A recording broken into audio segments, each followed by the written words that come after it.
Sorry, folks, we're getting things set up here. Yeah, it's the pre-show. Yeah.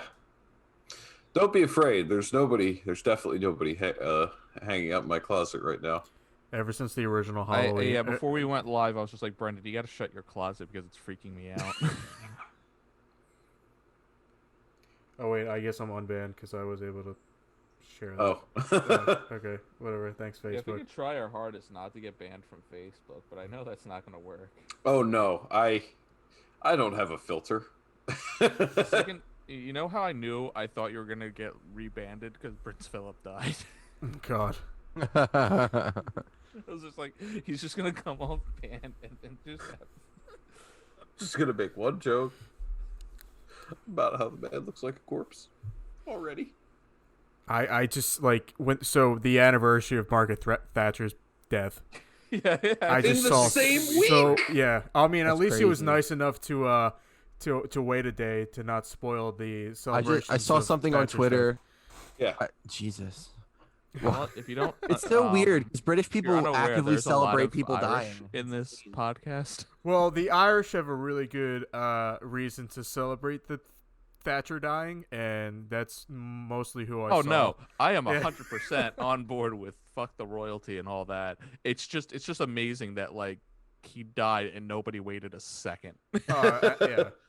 But like, no, it was. I'm supposed to be surprised. I saw on Twitter it was this comedian. He was doing a stand-up bit like the other night, and it was like, oh, is this man, when have he you found guys out in the seen- middle of it? Yeah, Yeah. Have you guys seen Prince Philip? That guy's like 3,000 years old, and all you hear is someone from the crowd go, "He's dead." And he goes, "I'm pretty sure that dude invented racism." He's like, "He died last night," and then he pulls out his phone on stage. Yeah, And it's it's hilarious. and he's like, It's he so reads out the funny. tweet. He goes, "Her Royal Majesty regrets to inform that Your Royal Highness Prince Philip has passed away," and then the crowd cheers. Yeah.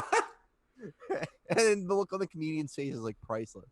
But when it crazy. was the anniversary of Thatcher's death, that one clip of God, who's the heavier than feather steel is heavier than Limey show, yeah. Yeah. isn't it Lemmy? It's Lemmy. Yeah, it's Lemmy. Yeah. Lemmy. Oh, whoops. But that clip of him That was playing. just your racism against the British. It's L-M-E-Y. How would you pronounce No, it's that? L-I-M-M-Y. No, it's L-I-M-M-Y. Yeah. No, it's No. L-I-M-E-Y. I think you've been watching the wrong person. Oh. But anyway, when him playing Goddamn. the Untitled Goose Game, he's like, "Honk if Thatcher's dead." I remember that video. If you listen closely, you can hear "honk if Thatcher's dead." The best part of that video is like if you look it up, it's Hunk of Thatcher's Dead, and then it's Hunk of Thatcher's Dead Euro Truck Simulator Edition. Okay. All right. Well, I guess we should start the show now. Got We're gonna Margaret get banned. Thatcher out the way. I suppose. So who's the thank you / fuck you very much this week? I would say Margaret Joss Thatcher. Whedon, but that's Brendan's. Yeah, that's kind of the Brendan's whole top. bit. Yeah. I was just gonna ask you guys what you guys saw this week. I'm trying to think of who my fuck you could be.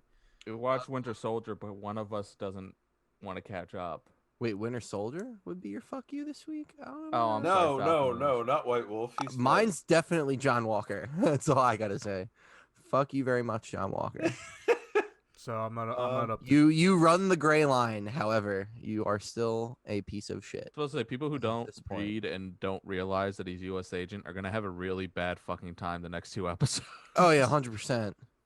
It's not spoilery. Actually, You gotta read U.S. agent.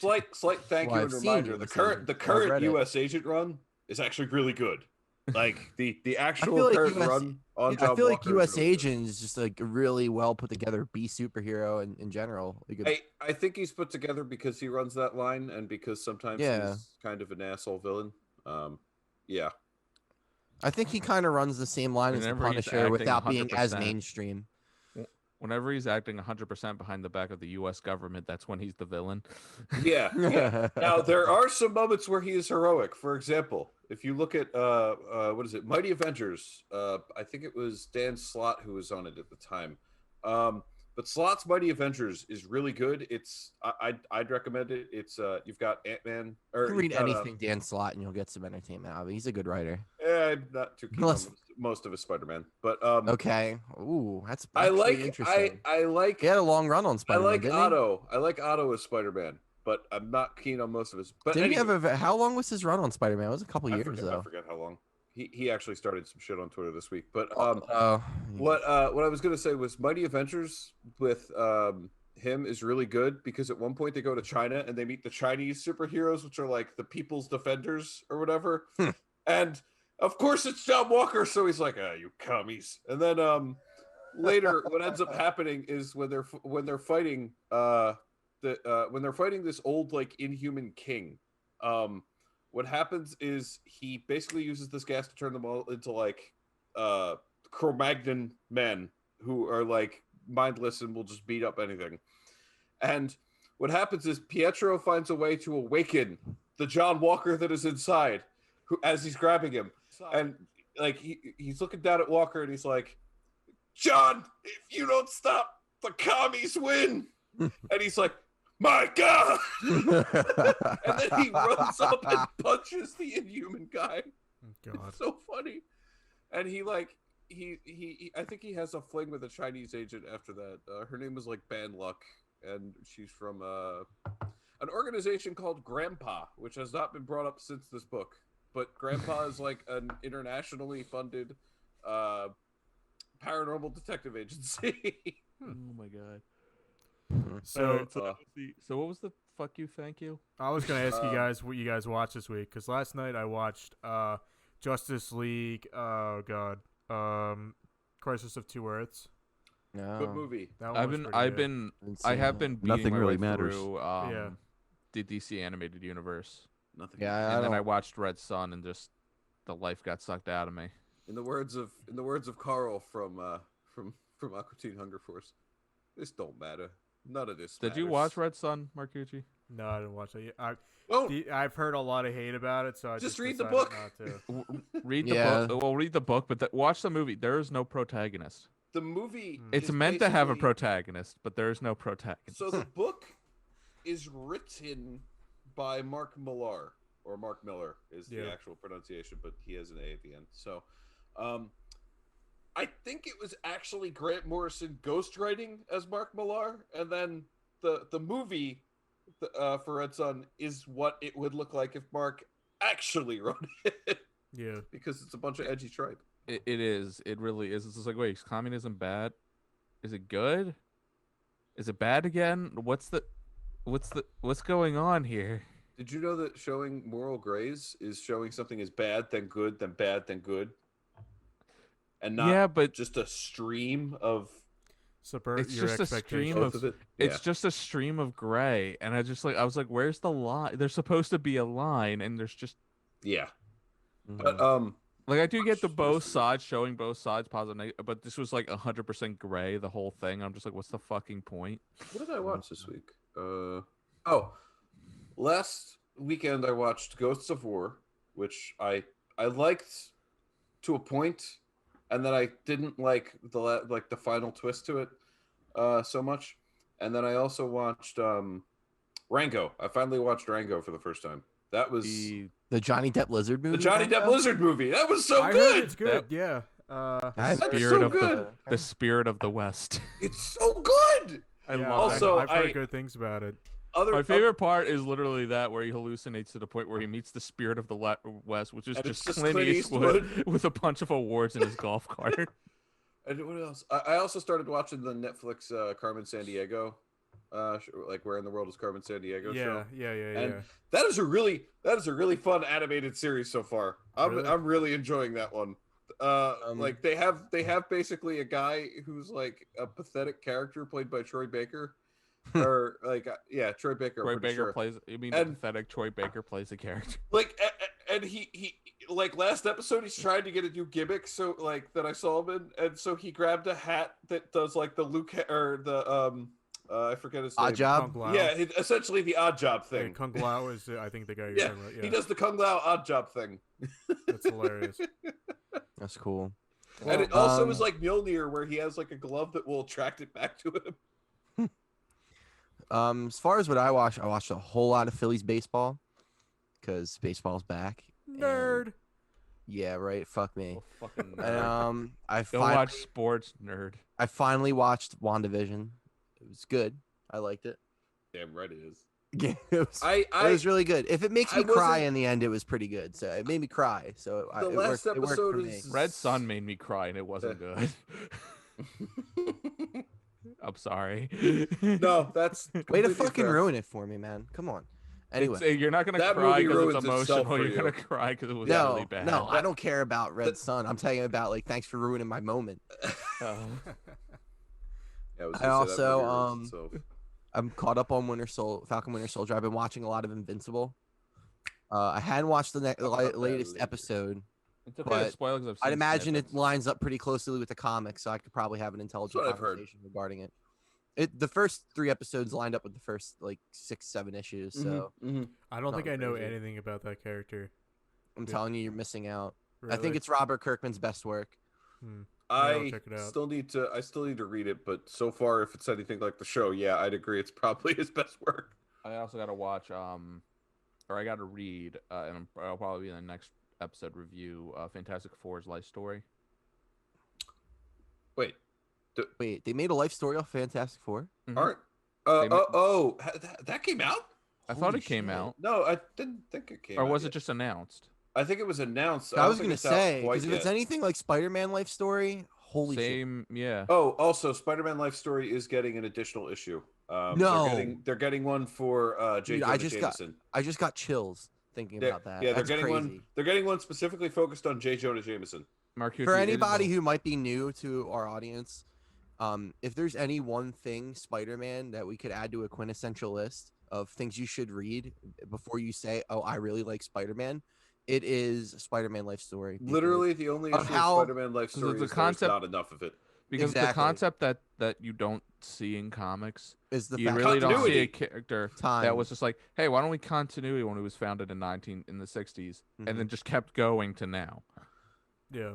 And Instead of stick it's them in the hole known as Yeah. the sliding even- time scale. I think And this last is the year book they were where still if making new you- issues because yeah. I shared the last issue when he did the 2010s, and I was just like, are millennials killing the Spider-Man?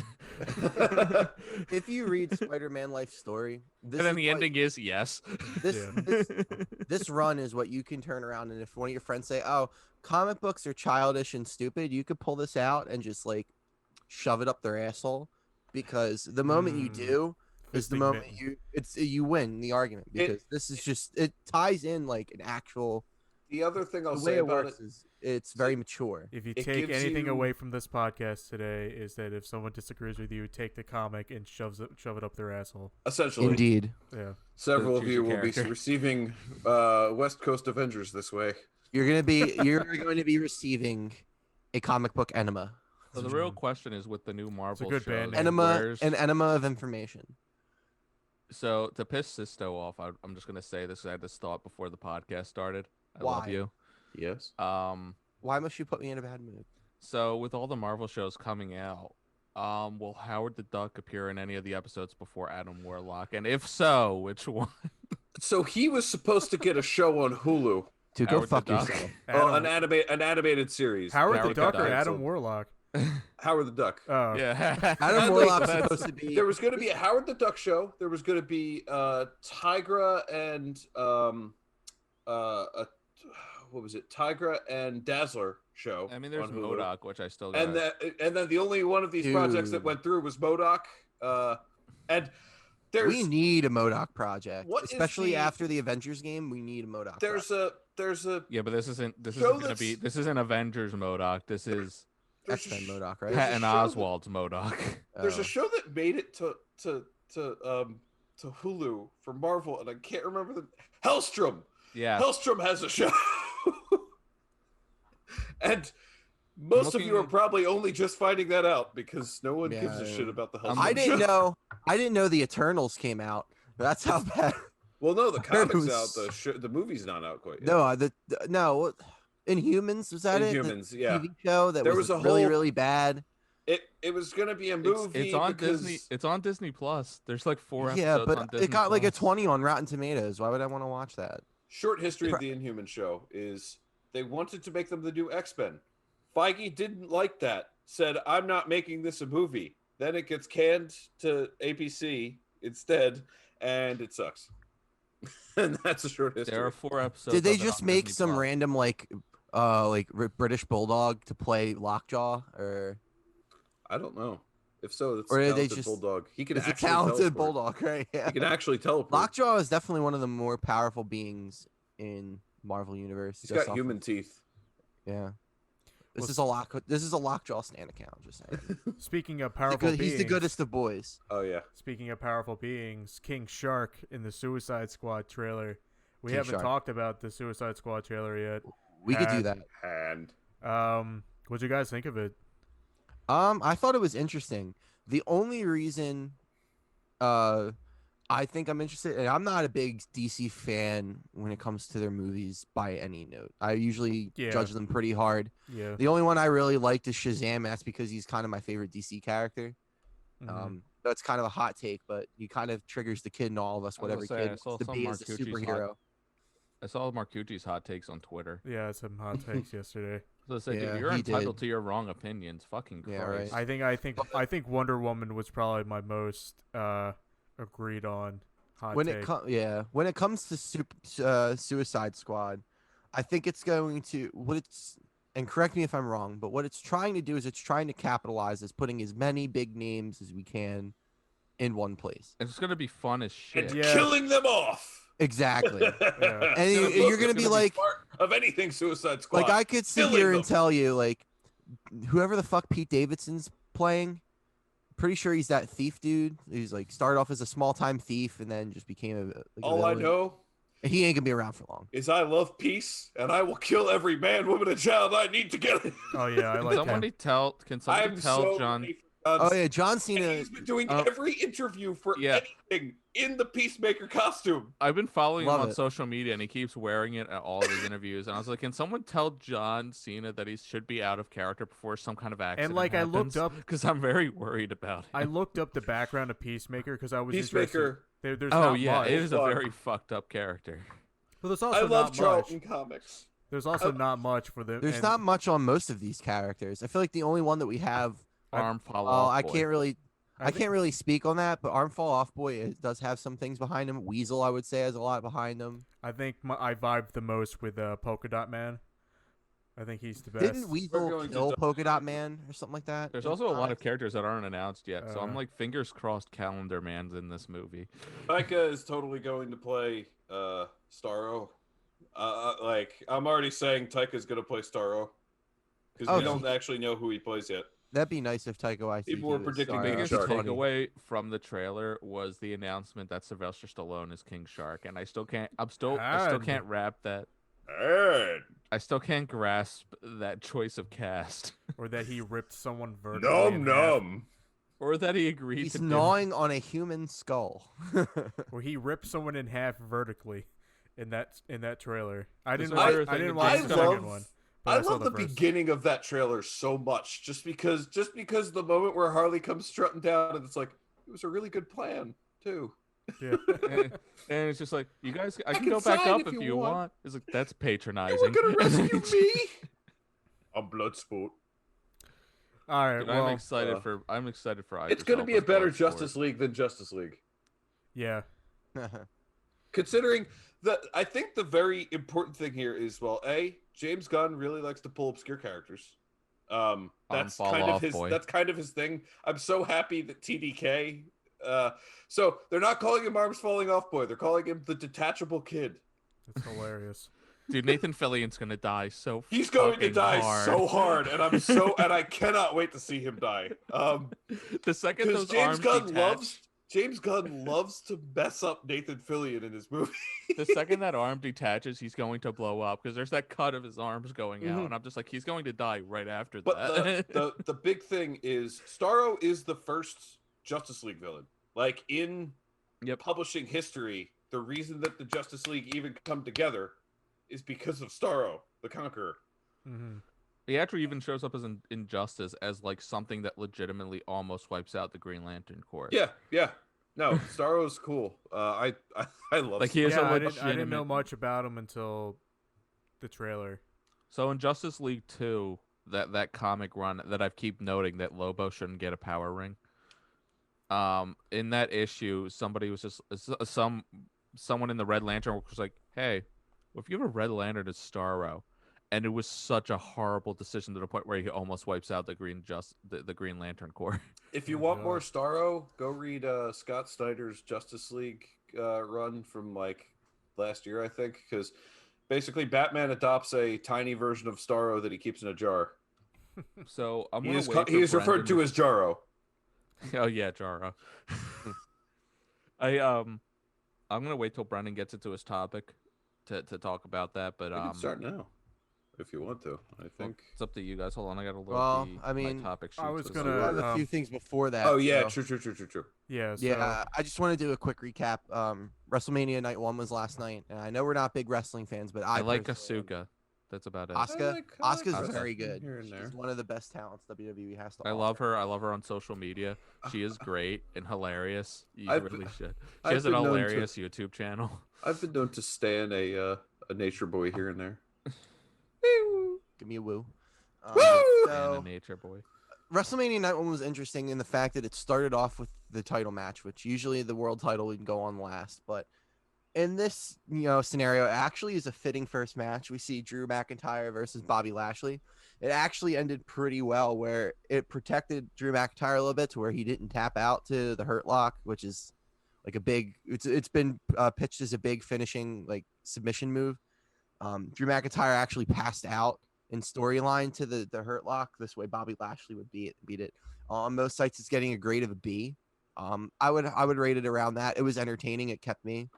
Usually with Drew McIntyre's matches, like the Royal Rumble match against him and Goldberg lasted all of like 8 minutes. This one actually went on for about a good 10 to 12, so it was actually a really good match. Mm-hmm. Cool. From there, we see what's called a tag team turmoil. Honestly, the worst match of the night, but it was still pretty decent. WWE was better when they were fighting over the custody of children.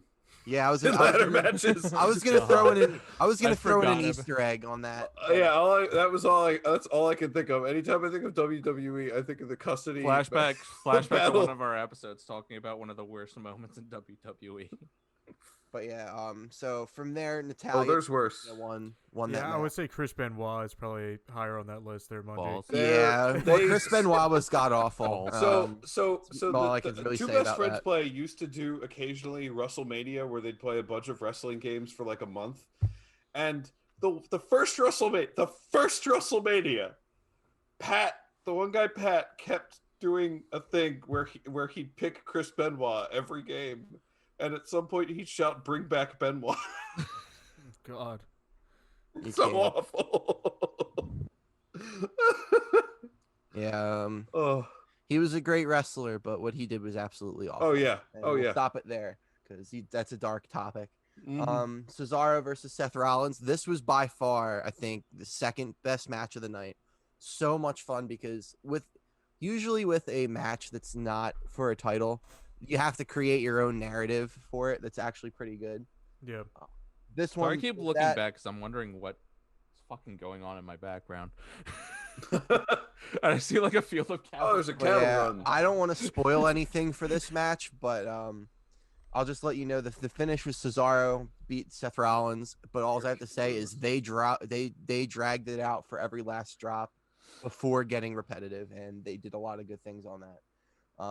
I don't know if you guys seen it on Twitter, but Cesaro did one point. He does this thing called the Cesaro swing, where he holds you on his head, or the airplane swing, and he just like spins around, and then he'll also have a thing where he holds you by his legs and he'll spin you around the ring. One where he had him on his back, and then he swung him around without holding him with his arm. So he's supporting the guy's whole body with the full weight of his shoulders, and the crowd is going absolutely nuts. Cool. It is awesome. From there, Raw Tag Team Championship, New Day versus AJ Styles, and was there a crowd really there? good. Was there? There was a crowd. That's cool. Yeah, that's good. It's in Florida.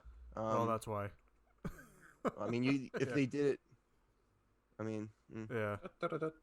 Yeah, AJ Styles and Omos won the titles.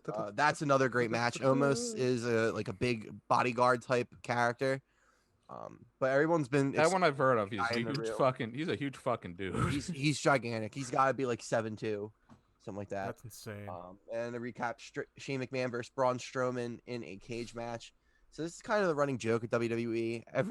Every year, Shane McMahon will wrestle another match, and everybody will bag on Vince McMahon for being a negligent father. Because this year, I don't know if you guys. And he comes out with the gorilla walk. So I was saying, Vince McMahon's a lot of things. Negligent father is probably one of them. Well, I mean, his son is in a cage match with a man named Braun Strowman. I don't know if you guys know what that dude looks like, but this guy's a unit. Mike, can I share my screen? Or I can pull it up actually. Okay. Braun Strowman. The weirdest person I've actually ever followed on Instagram. I actually followed the Great Khali. Braun, Braun. My favorite person to follow from WWE is still the Iron Sheik. Just yeah. because every update he posts is gold. Yeah, that's who Shane McMahon fought in a cage match last night. Shane McMahon. He really doesn't like his kid. This is elder abuse. He looks like he's going to.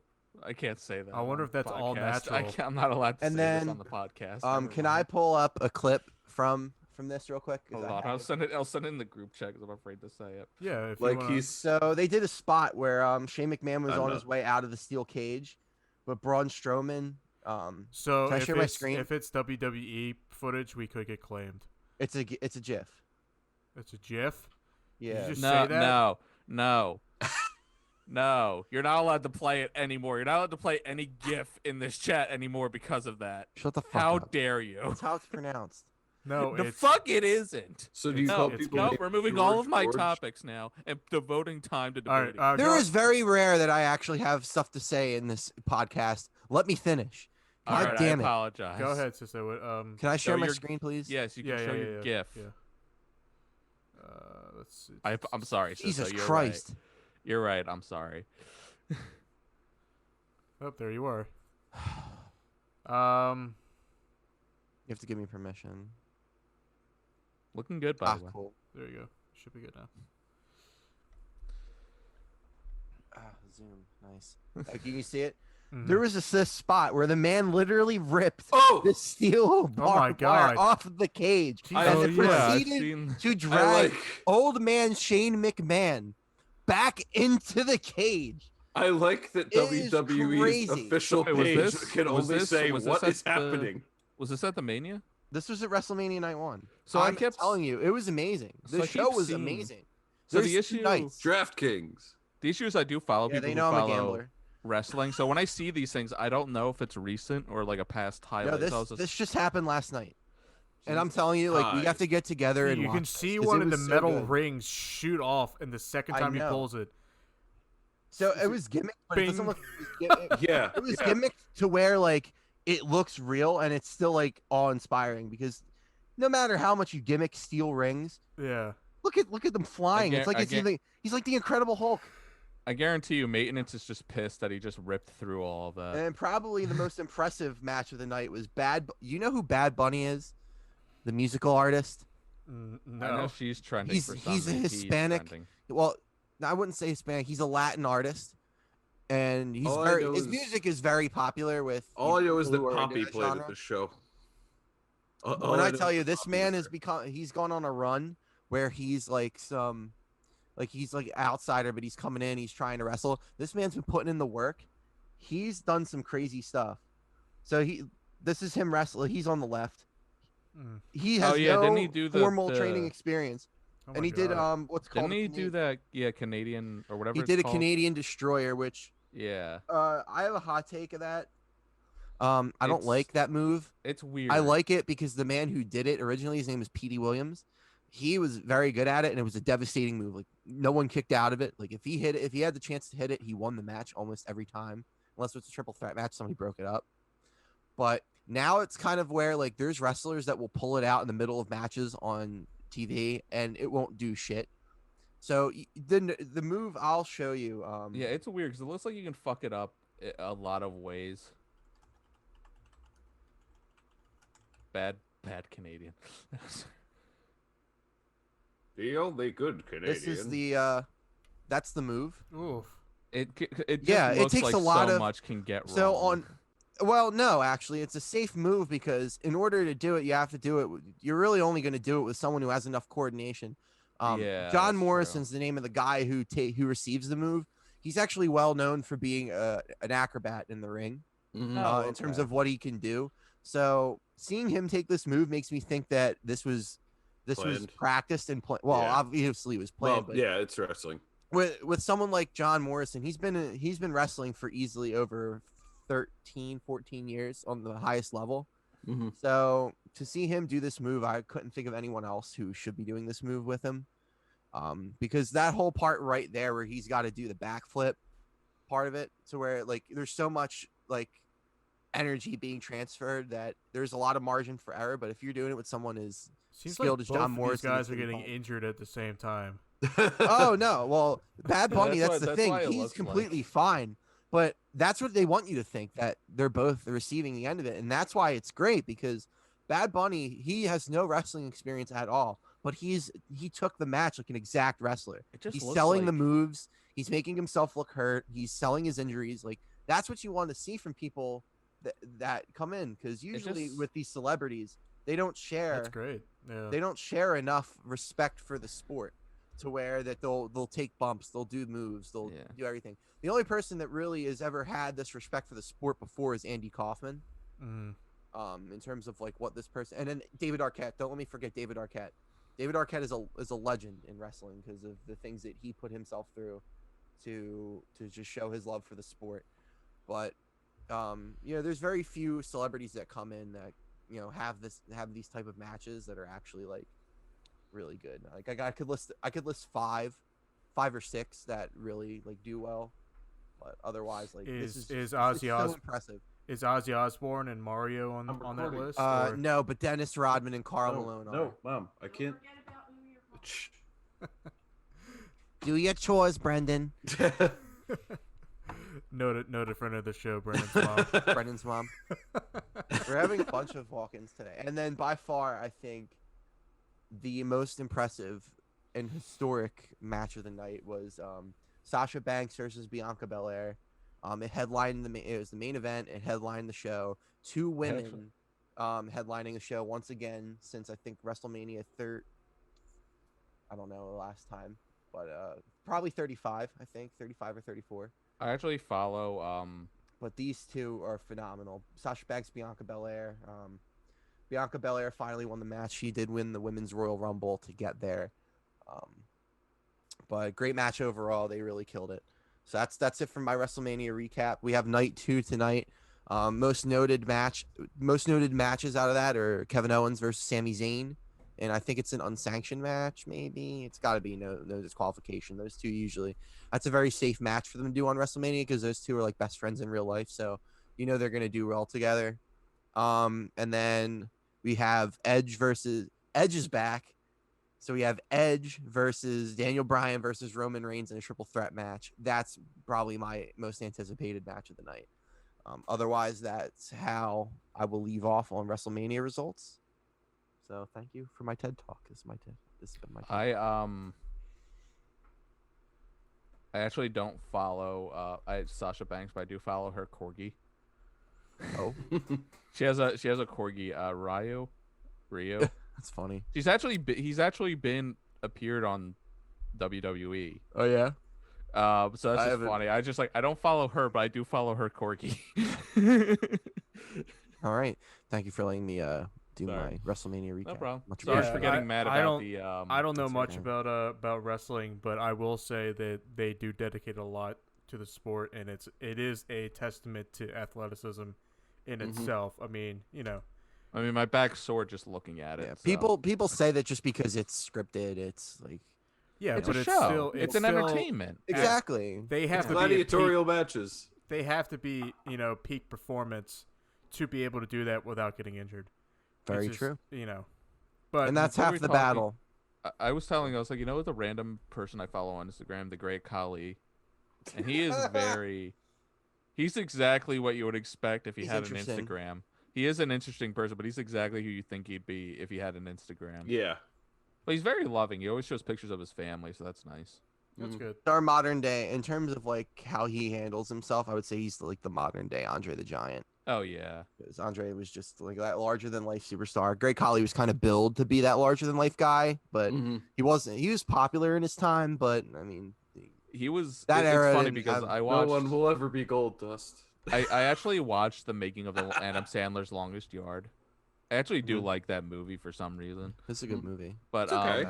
Adam Sandler noted, I was just like, he went to like one of the showings, and there was like a whole like giant ass bowl of hard boiled eggs. Great Khali literally just picked it up and then took it home, and nobody else saw him at the party. So it's just like Jesus Christ. It was just so funny because it's just like, yeah, he came to the party, he said hi, and then going Took all home, he the took the eggs. whole bowl of the hard boiled egg. Guys, while Christ. we're on the topic of a movie, can we? I heard that this movie was both good and bad. Can we all get together and go to a movie theater and see Nobody with Bob Odenkirk? Yeah, I'll be actually down. don't know I heard it this was movie, good. but I keep hearing about it. It's like I've heard it's John I've heard Wick. it's Bob Odenkirk, John Wick. I heard it Yeah. was bad and good at the same time, and I think it'd be perfect for us to. Yeah, I've heard Pop back okay into movie things theater. about it. Yeah, I'm down. Once I get my jab, I'm all good. When are you getting your jab? I just want my jab. I don't have it's you guys are in Jersey where things come quickly. I'm in Pennsylvania wouldn't where they've say been things come dragging quickly their in Jersey. goddamn feet the entire time. I wouldn't say things come quickly in Jersey. We Who waited here's, for legal go marijuana on for the like the better part of highways. 10 years. Who here's vaccinated yet? I mean, I'm good. Mungi and I'm not yet. Just me and Monke? I don't Yeah. talk I'm about not my profession, vaccinated but yet. because of the nature of my work, I was able to get a vaccine and Who's the the beginning of nature March. of my work. I'm not vaccinated due to personal. I try not to. No, It I sounds know. sinister, but I don't share my work. I'm not vaccinated due to personal reasons. So you don't want to get that 5G. Is there just a painting of a? yeah, I don't want 5G injection into the ice that replaces my veins. So I just don't want to be that cold motherfucker anymore. So you know what? That's I'm how gonna- it is. I'm gonna keep I on just that. want to get jabbed. There are legitimate reasons not to get it. There are people with pre-existing conditions are getting Yeah. severe reactions. Yeah, I mean, so just I make live sure with- you do your research, I live with like my legitimate research, not exactly. Karen on the forums research. As far as I've heard, like I'm waiting for. I don't want to get like because there's so many vaccines coming out. I want to make sure that I find the one that suits my situation. Mhm. Not that Yeah. I'm trying to be like a beggar can't be choosers. The but one- I'm trying to yes. just pick my spot because I live. I live You with just an want elderly Gryffindor, grandfather. not. The one Yeah, I with the don't know. least, Hufflepuff. because I did the research. The one with White the women. least amount of side effects that I've been reading is Pfizer. Yeah. Yeah, I mean we'll Johnson- see. Sorry. I want Yeah, to I'm go trying to to the get the. I'm trying to get the 2 jab. yeah. But And then anyway, you're getting the Higher shot. efficacy. so how was Kong versus Godzilla, Marcucci? I actually haven't seen it yet, but I do have a large topic about. That's what we're watching. That's what we're fucking. Yeah, I'll watching. see Kong versus Godzilla because Godzilla. I said to Lex, I was like, let's go to movies this weekend. When we saw Ryan the Last Dragon 2 weeks ago, Mhm. and it was okay, but I wanted to see Godzilla versus Kong anyway, and so I suggested it to her, and she's like, Fiance wouldn't let you. well, she isn't necessarily a Godzilla fan. Oh well, neither is Brianna. It's That's to okay. say the I can't least. watch that movie unless I have a Just night to watch myself. it. I don't. I don't. Well, so I was. She's like, she didn't really want to do it, and I was just like, well, that's fine. I could watch it on HBO Max. She goes, you wanted to go to the movies, and you could have just watched it for free on HBO Max. So it's like, Well, it's not for free. I was like, well, there's a certain quality to watching giant monsters on a big screen. You're Dude, right. You're yes. right. But for this movie, it doesn't matter. Well, any of the case, but I anyway, just want to see a fucking Last movie was pretty bad at slugfest establishing in a movie scale, theater. so- I haven't been to a movie theater in the better part of 2 years. I want to watch a movie. I love going to the movie Well, theater. That's so- why we yeah, have someone- this. First Someone time was just back like- to be special. Man, imagine if the Snydercut was in the theater. So, like, if the Snydercut was in the theaters and I saw that ratio, I would have fucking gotten up leave. and left. I would have been like, this movie's fucking broken. Look, and then I regardless of leave. any thoughts that I will eventually get out on that film, I ain't sitting in a theater to watch. I'll that wait shit. till Brendan shares to put my input in because God. I thought a lot of people were saying. I mean, from what I've seen, I haven't seen the movie yet because I haven't seen the original Justice League. So I kind of want to do. I watched the original Justice League. I fell asleep with this cut. yeah, I mean, it's 4 hours Okay, long. okay. But before we talk about that, let's let Mark okay. get So I did see the in. original 1954 Godzilla movie, which has that famous very, gif very, of- very brilliant movie. Yes. The what gif, Mungi? Oh, I thought you were talking about the Kong vs. Godzilla. No. The original. No. I watched Where the it's the tree original with the- Godzilla movie from 1954. Oh, okay. I've actually never seen it. I've had a copy for a long time, and I wanted to see it, so I convinced Lex to watch it with me. And so we watched it last Saturday. I was very happy to find out that I actually had the Japanese cut. Sponsored by DraftKings. Yeah. Well, Oh, god damn it. Because the American cut has a It's gonna be lot. Vietnam flashbacks. The American cut has a lot of edits to it that make it very American, including putting a white actor into it. He literally is superimposed onto the film because they were kind of right, I guess, because it was 1950s America, but they were worried that a purely Japanese movie would not be received well in the United States. And in World War II United States. There is some, obviously, it is based quite a bit out of racism, but there was a legitimate concern of it not doing well in the United States. But nonetheless. And there's also some censoring things that the Americans did, like they took out any reference to Hiroshima and Nagasaki and stuff. Why? What happened? Yeah, exactly. In case you missed it. But it's like me being on the CIA watch list. Previously on Japanese social issues. Firebomb of Tokyo. I don't even know her. It's like me being on. It takes away a lot from the movie because of what it's supposed to represent. Political message. And there's also issues where characters are speaking in Japanese and like it will be a question and it'll be completely ignored because the American actor, like the movie's in English. So, like, background characters would be speaking in Japanese, and it wouldn't make sense. Like, if you were a Japanese listener, it would be just, like, it just, But anyway, so I saw the original 1954 movie, and I kind of wanted to do a little bit of a look back into the curation of the movie, what it represents, and then my eventual take on the movie. So, Godzilla was obviously released by Toho in 1954. Toho is the name of kaiju movies. Like they started it off so much with Godzilla, and then the entire genre is Toho. Yeah. They don't, Godzilla. Their most recent Godzilla movie was Shin Godzilla, which was 2016, I want to say. So they still do other movies, but kaiju films for a very long time was their main. It's the bread and butter. Yeah, exactly. But they've been around since the 1930s, but they started receiving world recognition in the 50s when they started distributing to the United States. This was also brought in by Godzilla and was acquired internationally and released internationally. So Godzilla was originally released in Japan in 1954 as Gojira, which is Japanese for gorilla whale. So, if you really think about it, Godzilla is Monkey.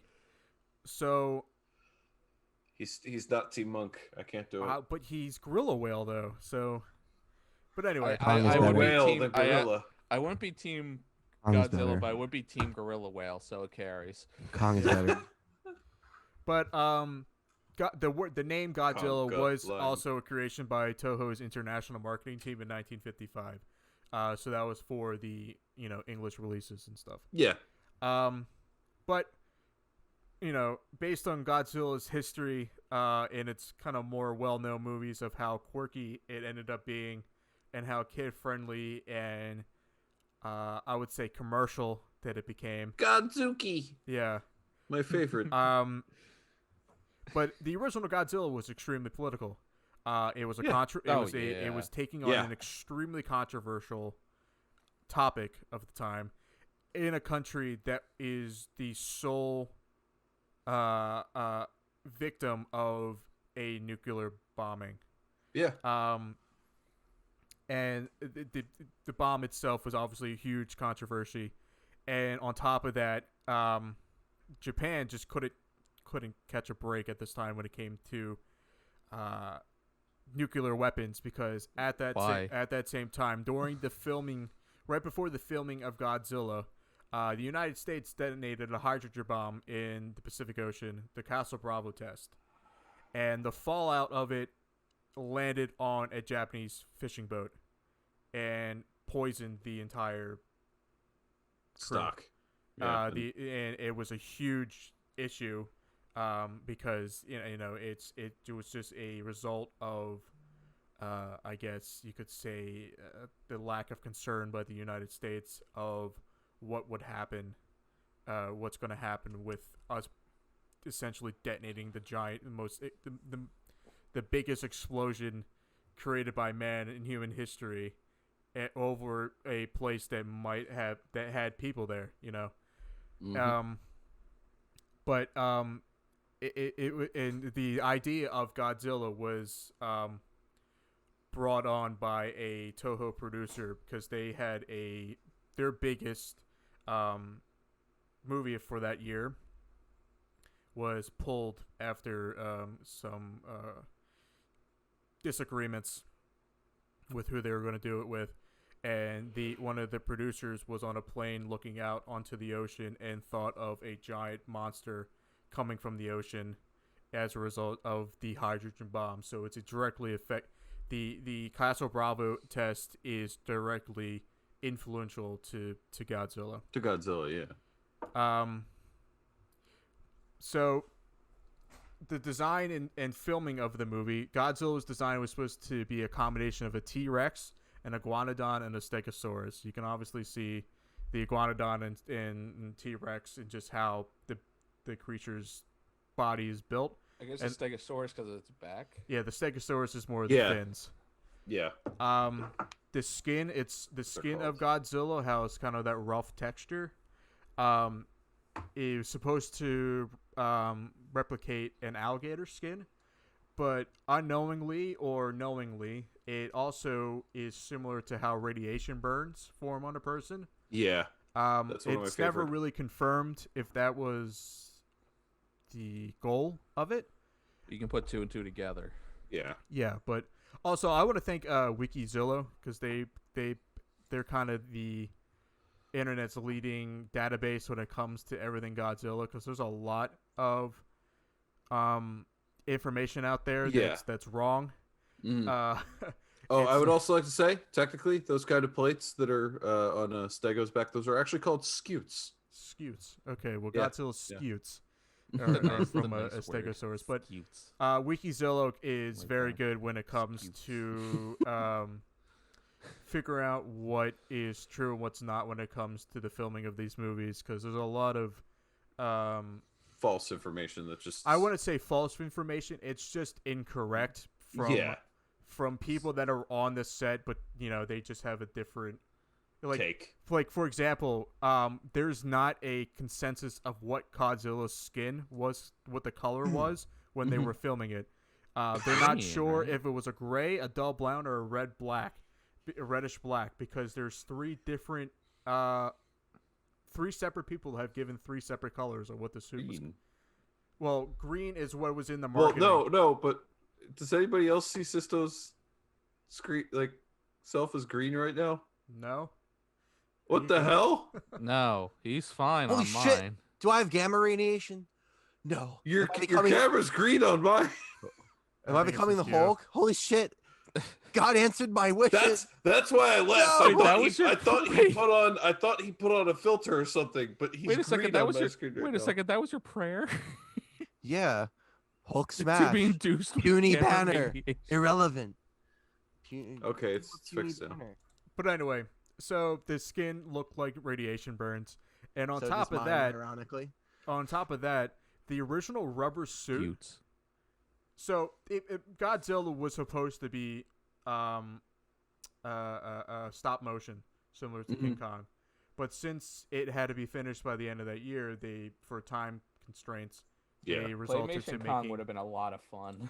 They ended up creating a rubber suit and hiring suit actors. The original rubber suit was 200 pounds. Oof. Oof. And so that obviously didn't work out too well. They had two separate suit actors. One had managed to walk a few feet before falling over, and the other walked approximately 2 to 3 steps and then gave up. I would kill for that test. Bless you. I would kill for that test footage. Oh, it's still out there. I mean, you just can like see the test footage, and then just because I'm actually going to go on to the test footage. But so they came to the consensus to use a rubber suit and miniatures, and if you haven't seen these miniatures, they're really, really well done. Oh yeah. All the Godzilla miniatures are really well done. But another suit was made, and it was still extremely heavy. And filming the entire movie from day one was a nightmare. The first suit actor on the first day of filming, the suit actor for Godzilla stepped through a weak point on the set and fell down and injured his jaw while wearing like a 200-pound suit. So imagine falling. It was only the second floor. Can you imagine like the first story just like not being relevant to filming, and then just a fucking kaiju falls through the roof? Yeah, and well, another suit actor. I don't know if it's the same guy that injured his jaw, but with all of the pyrotechnics going on with Godzilla destroying the city, he received a serious burns from the oh set. yeah, because of the rubber. Yeah. Mm-hmm. Oh, that is not a great combination. No, safety was not Toho's top concern when it came to it was this. the 50s though. Like film safety didn't exist yet. So Godzilla was shot at 72 frames per second, which was an incredibly high FPS for the time. Yeah, it is. But it ended up benefiting them more because they made the monsters seem more ponderous and more of a creature because of how slow and fluid it was. But with it being 72 frames per second, they had to make the set extremely, extremely bright with lights from the 1950s. And he got I don't know if you guys, I don't know if you guys are aware, but lights to today can get so hot that if you touch it, your skin will melt. And these are lights from the 1950s. Oof! Ow! And a guy in a rubber suit that weighs 200 pounds. Oh. He passed out. Sisto, what's going on with your camera? Sorry, Brendan shared that on the chat. He's fine with me. Oh no! It happened. It's over now. You went green. It's blurred, but you can get the gist of what happened. You went through the green door. But anyway, sorry I keep changing the subject. That's my fault. Gamma hell. So the brightness and everything obviously didn't help matters with a guy in a 200-pound rubber suit. How is he not dead? Throughout production, he passed out repeatedly from heat exhaustion, and throughout the entire production, at the end of it all, he lost 20 pounds. Yeah, that'll happen. It's just insane. I mean, I appreciate the dedication that people have with their craft, but this is like, oh my god! Like you want to lose weight like me? Say goodbye to CrossFit. Hi, welcome to the Kaiju workout. Yeah, it's just don a 200-pound suit and work in like 120 degrees. You can lose 20 pounds by filming Godzilla. But the awkwardness of the suit ended up being beneficial for them because it ended up making the monster seem more like a monster and not a guy in a suit. And now with the roar, we've talked about the roar when we were doing our. We were all wrong. Yeah. But the roar of Godzilla, originally, there were concerns of having a roar since Godzilla is a lizard. And lizards don't roar. They roar if you're high enough. Yeah. But Toho explained it away that saying his roar is caused by the radiation and the mutation by the hydrogen bomb. Yeah. But they tested with roars of lions and tigers and night herons. Bears, oh my. And night herons to create a roar, and they ended up coming to the consensus that it sounded too natural. So they ended up unwinding the A string of a contrabass and running a glove with pine tar over it to create the original Godzilla roar, which I will play right now. Shopping with Google helps you find whatever you're looking Well, now for. you guys got to listen to it. Oh god, it's terrifying. You guys hear that? Yeah. Good old Skryunk. Yeah, so we got Welcome to For Google. your favorite song. Thanks, Google. You can find the best value, free We're review. just gonna mute that. We're not gonna give Google any free. God, that roar is just chilling. Yeah. There you So go. this is the Godzilla roar. This is the original one from 1954.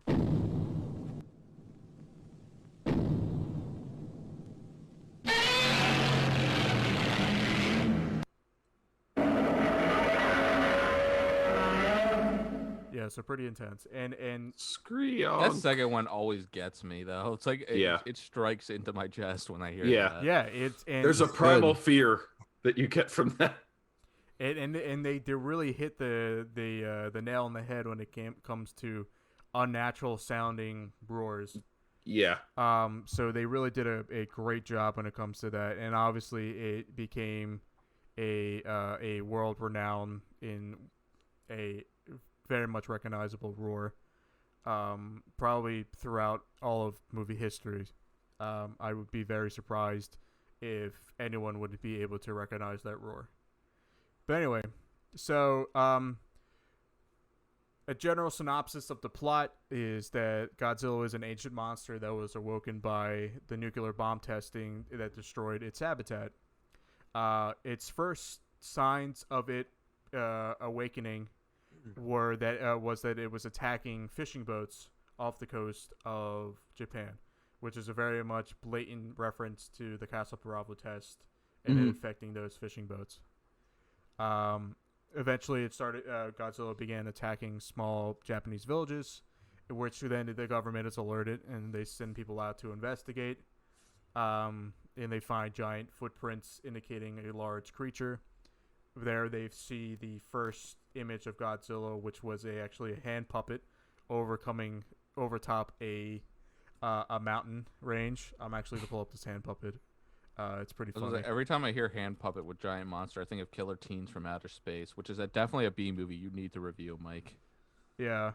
Because the end villain is literally just a guy holding a dead lobster in a shadow, and it's just going, and he's just waving this dead lobster.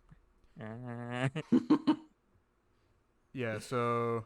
Sorry, every time I hear that, I have to bring that up. This is the hand puppet. That's actually not bad. Yeah, it's not that bad. It isn't bad at all.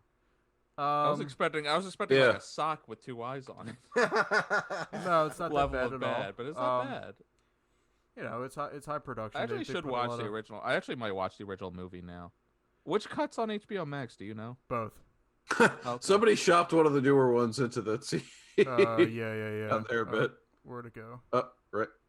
There it is. There we go. Yeah. Oh, the one with him and the umbrella is one of my favorites. Actually, it is one of my favorite like Godzilla pictures. Godzilla with the umbrella. Him with the umbrella. Right there, with the lady underneath the one. Yeah. That's the original. I can imagine because he's He probably got hot big as dog hell. status. It ain't no secret. Yeah.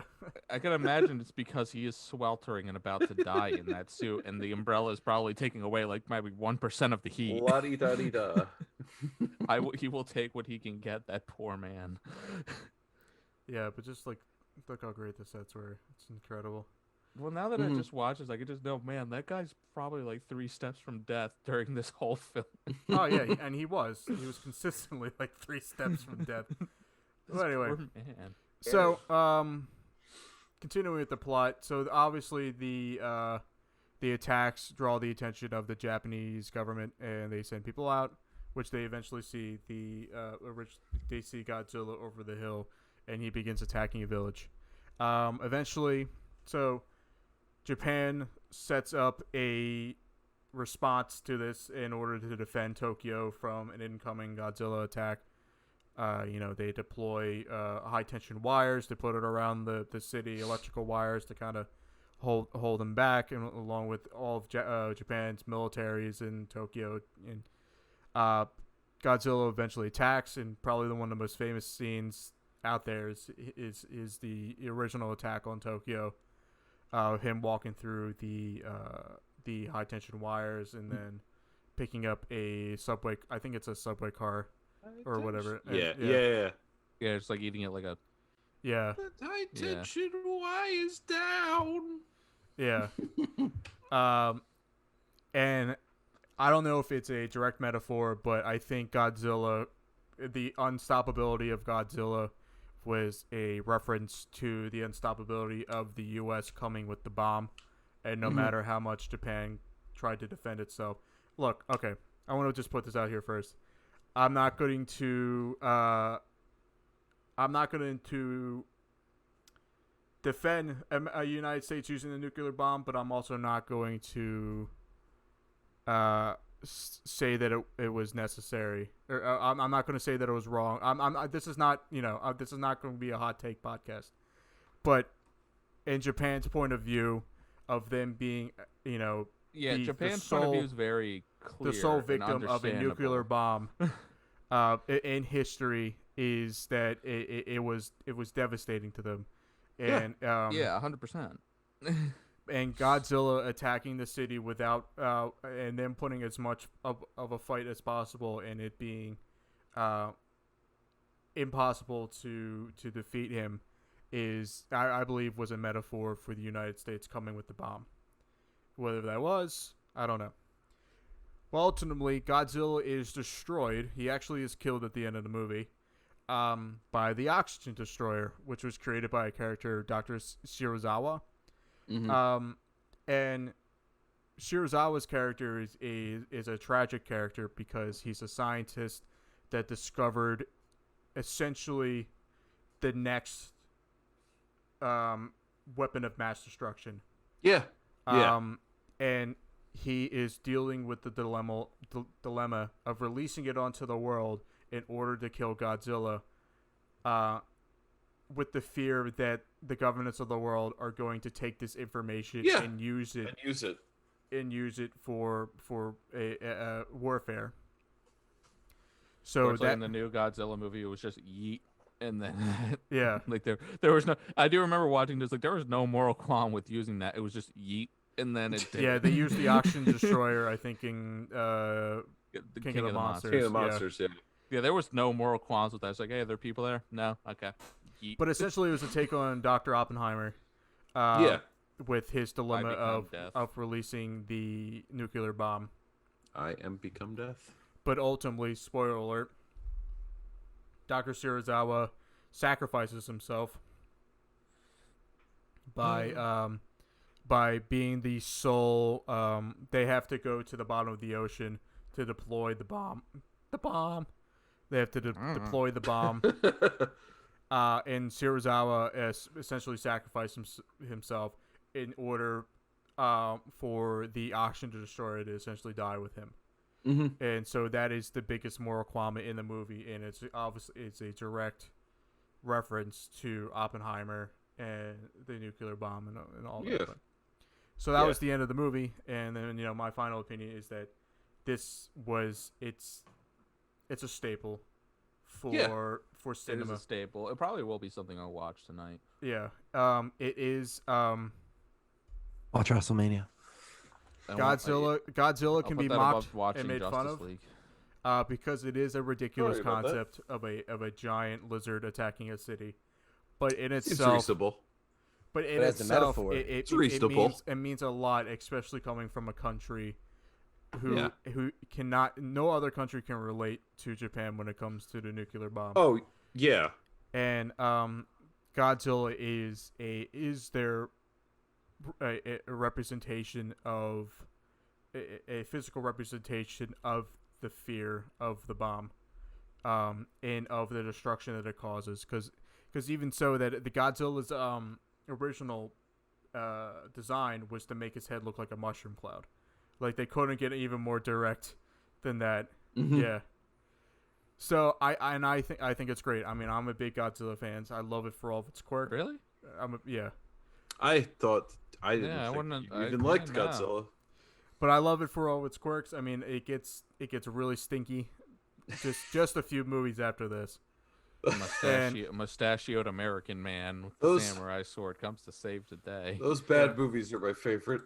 I can't even lie. Brandon. Yeah, I know. Yeah, but anyway, as Sisto and Brendan make loving eyes together. Oh, there's a reason.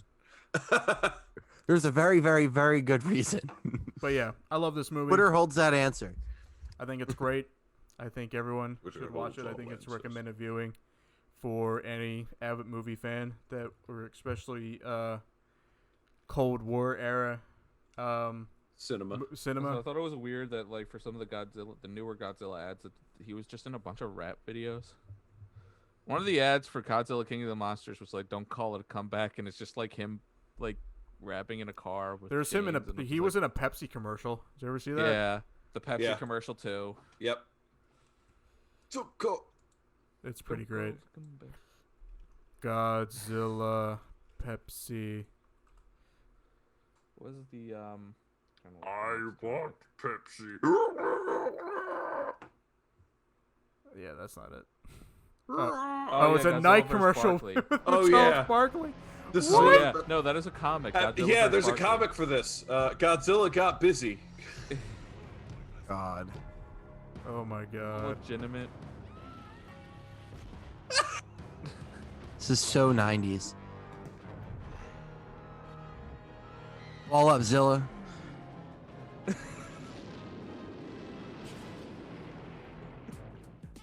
Lakers are looking for a big man. Oh my What god. the fuck?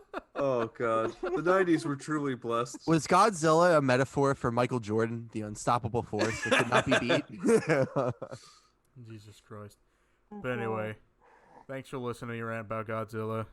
Thanks for Wikizilla. I think it was very good. Let's just read the comic right now. Thanks for Live read. Wikizilla for providing the information and all that good stuff. I'm going to share my comic panel of the day. Go ahead. Share a comic panel of the day.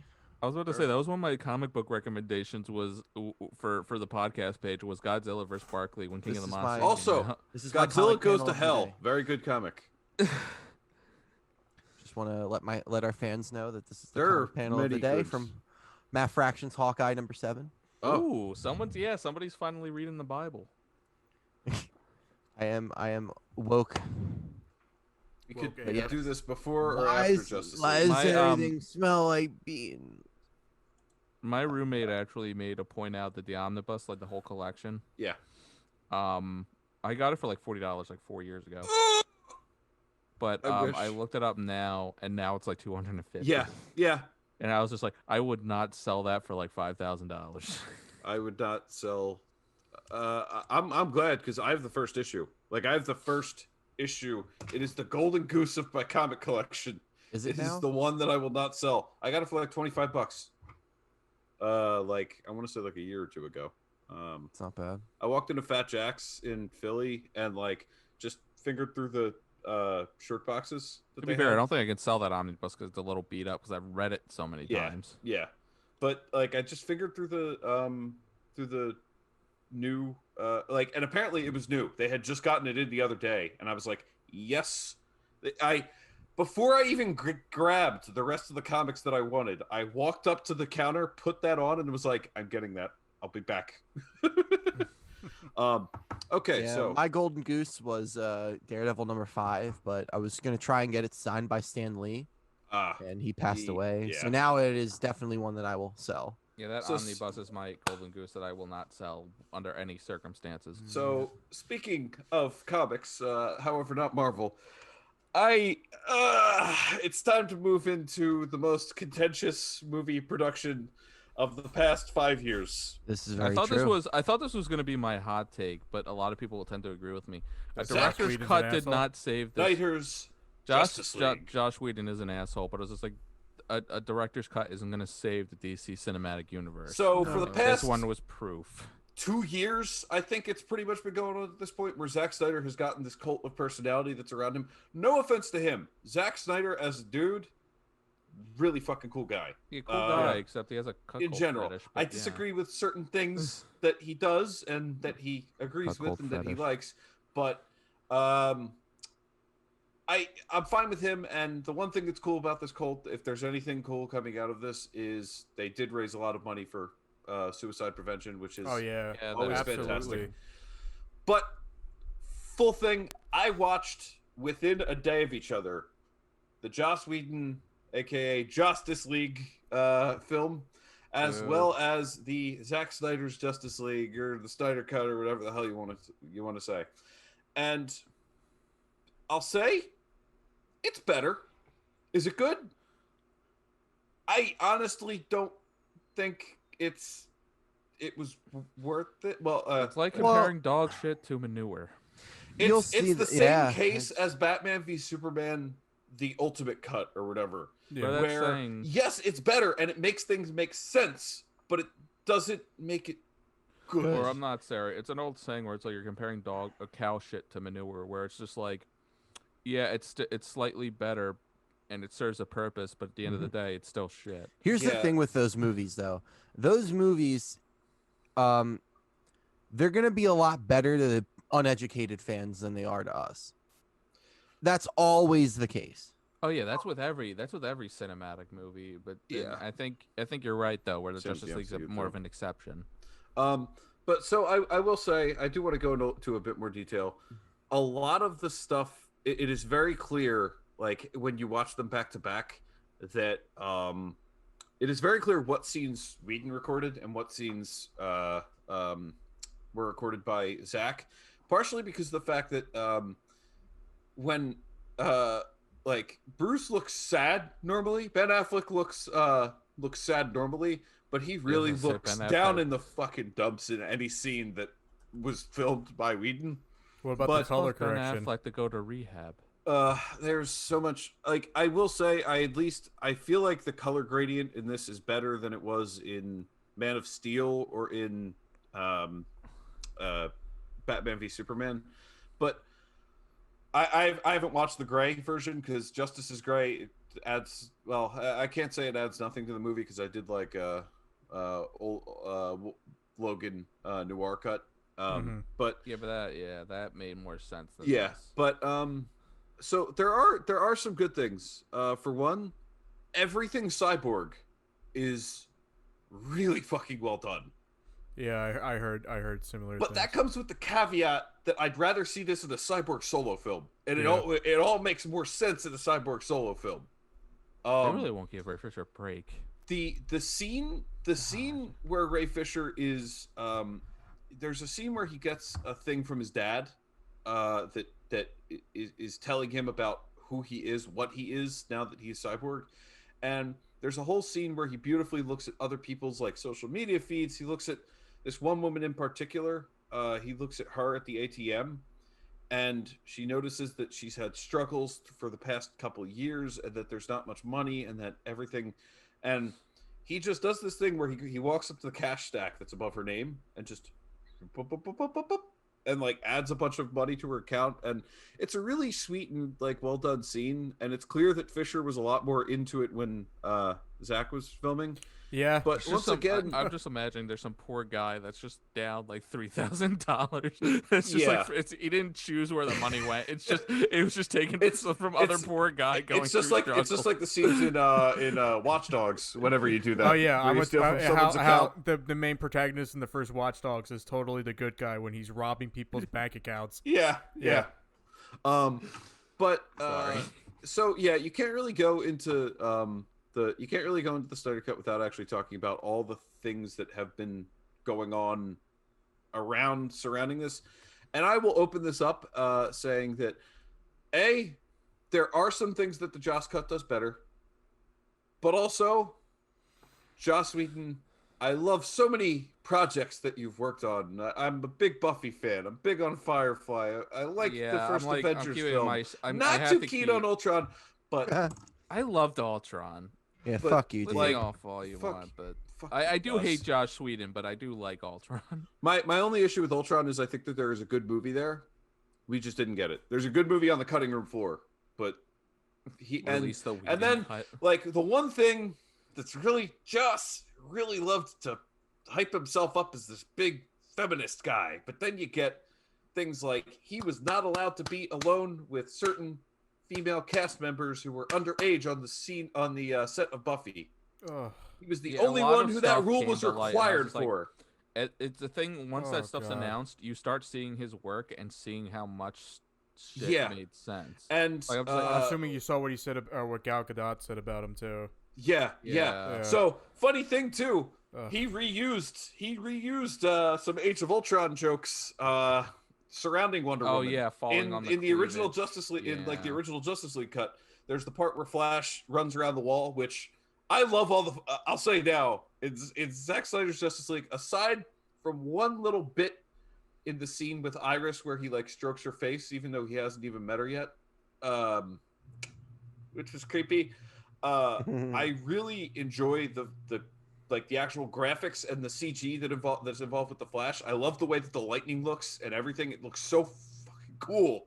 And I do like Ezra Miller, but in the scene where he's running around the wall and he taps Wonder Woman's sword to shoot it back to her, there's a part afterward where they both crash to the ground. Oh yeah, and he's in the Joss version of the movie, he goes to save her and he trips because it's Flash, and this Barry is inexperienced, so he occasionally trips over his own feet because he doesn't have a full control of the Speed Force yet. But he goes to grab Wonder Woman to get her out of the way, and he lands face first into her chest, which is very.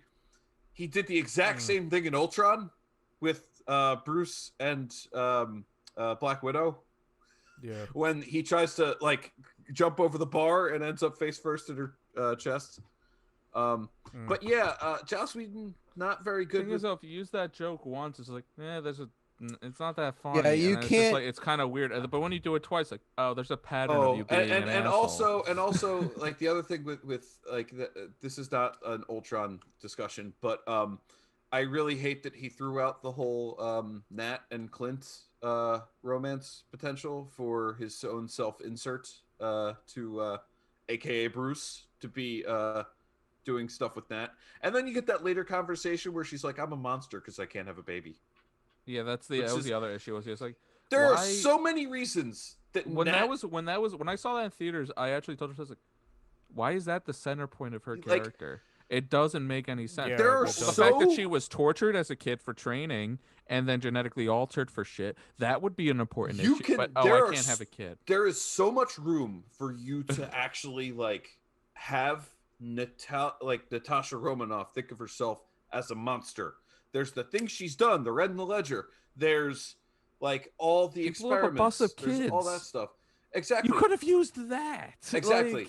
There's all that, and Joss decides that no, it's because she can't have babies that she's a monster. Because that's what I think women are. But anywho, oh man. Yeah, God damn it, Joss. But so anyway, back to Justice League versus. There are some things definitely that the Joss version does better. I like the intro better in the Joss version. It's got a song called Everybody Knows, and it basically is it's just a flash between a bunch of different scenes that are like, this is what the world is like without Superman. Hope is lost, like all that kind of stuff. And that was relatively well done. And some of those scenes are some of those scenes are still in the Zack Snyder cut, but in a different way. I just thought the intro was a little bit better. The intro in this one is really, really long. I still don't give a shit about the final battle for the most part. Yeah. There's some cool extra stuff that they added to the final battle, such as you see Darkseid, you see Granny Goodness, and a bunch, and not Steppenwolf, the other guy. I can't remember his name. Great Balls of Fire. But the guy between the two. But Steppenwolf, originally, I thought that his costume looked dumber, and it still kind of does. It still kind of doesn't make sense, but sure, it's an alien. Mark actually put in his 2 bits about that before. The PlayStation 1 outfit, yeah. Yeah, the 2008 graphics card. The thing is that when you put them side by side, for some reason the shiny one looks better. It looks like Doom. Yeah, and it's like I can't explain why it looks better, even though I don't like it. I love though that they changed his face a little bit and he looks like a pug now. Oh my god, yeah. But I will say I really don't like that all of the new gods that we saw from Apocalypse are just gray aliens, because part of what's fun about the new gods and Jack Kirby's whole Fourth World saga is all of the costumes look different and everybody looks like they could be from a different time, place, period. Like Granny Goodness looks like Ed Asner in drag. And that would be the perfect Granny Goodness, personally. When it comes to like if somebody were to adapt her to live screen, I would say Ed Asner in drag is the perfect Granny Goodness. But you've also got stuff like what is it? When all of them are weird gray aliens, it takes away from Darkseid being this just inhuman monster, like of gray and wrinkle and rock. Like that's what has always been cool, is he looks different. The rest of them, they look like a medieval court or something like that. But there are some things that they actually took from the Joss cut that I miss. One of them is, and friends have heard me say this one before. There is one line in this movie from from the Joss version that I really adored. And there's a part where they're interrogating a bunch of people below Gotham Harbor, and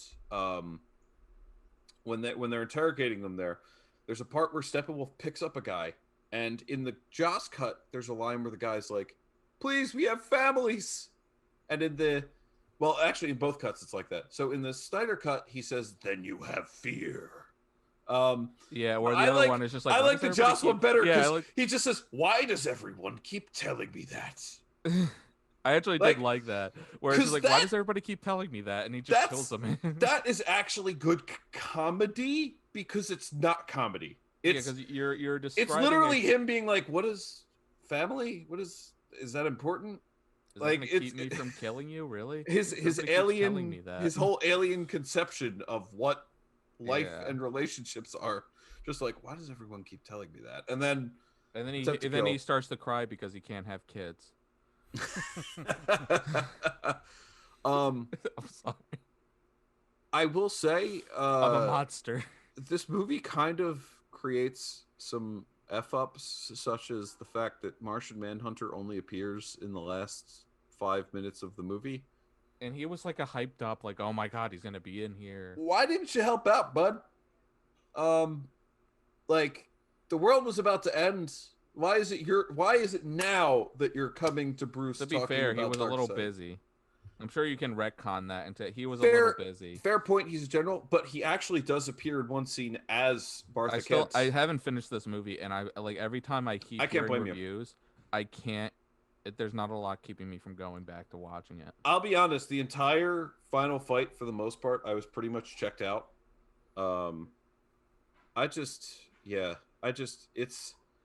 It's too long. Like, well, first of all, the 4x3 if you could condense your story more than it should.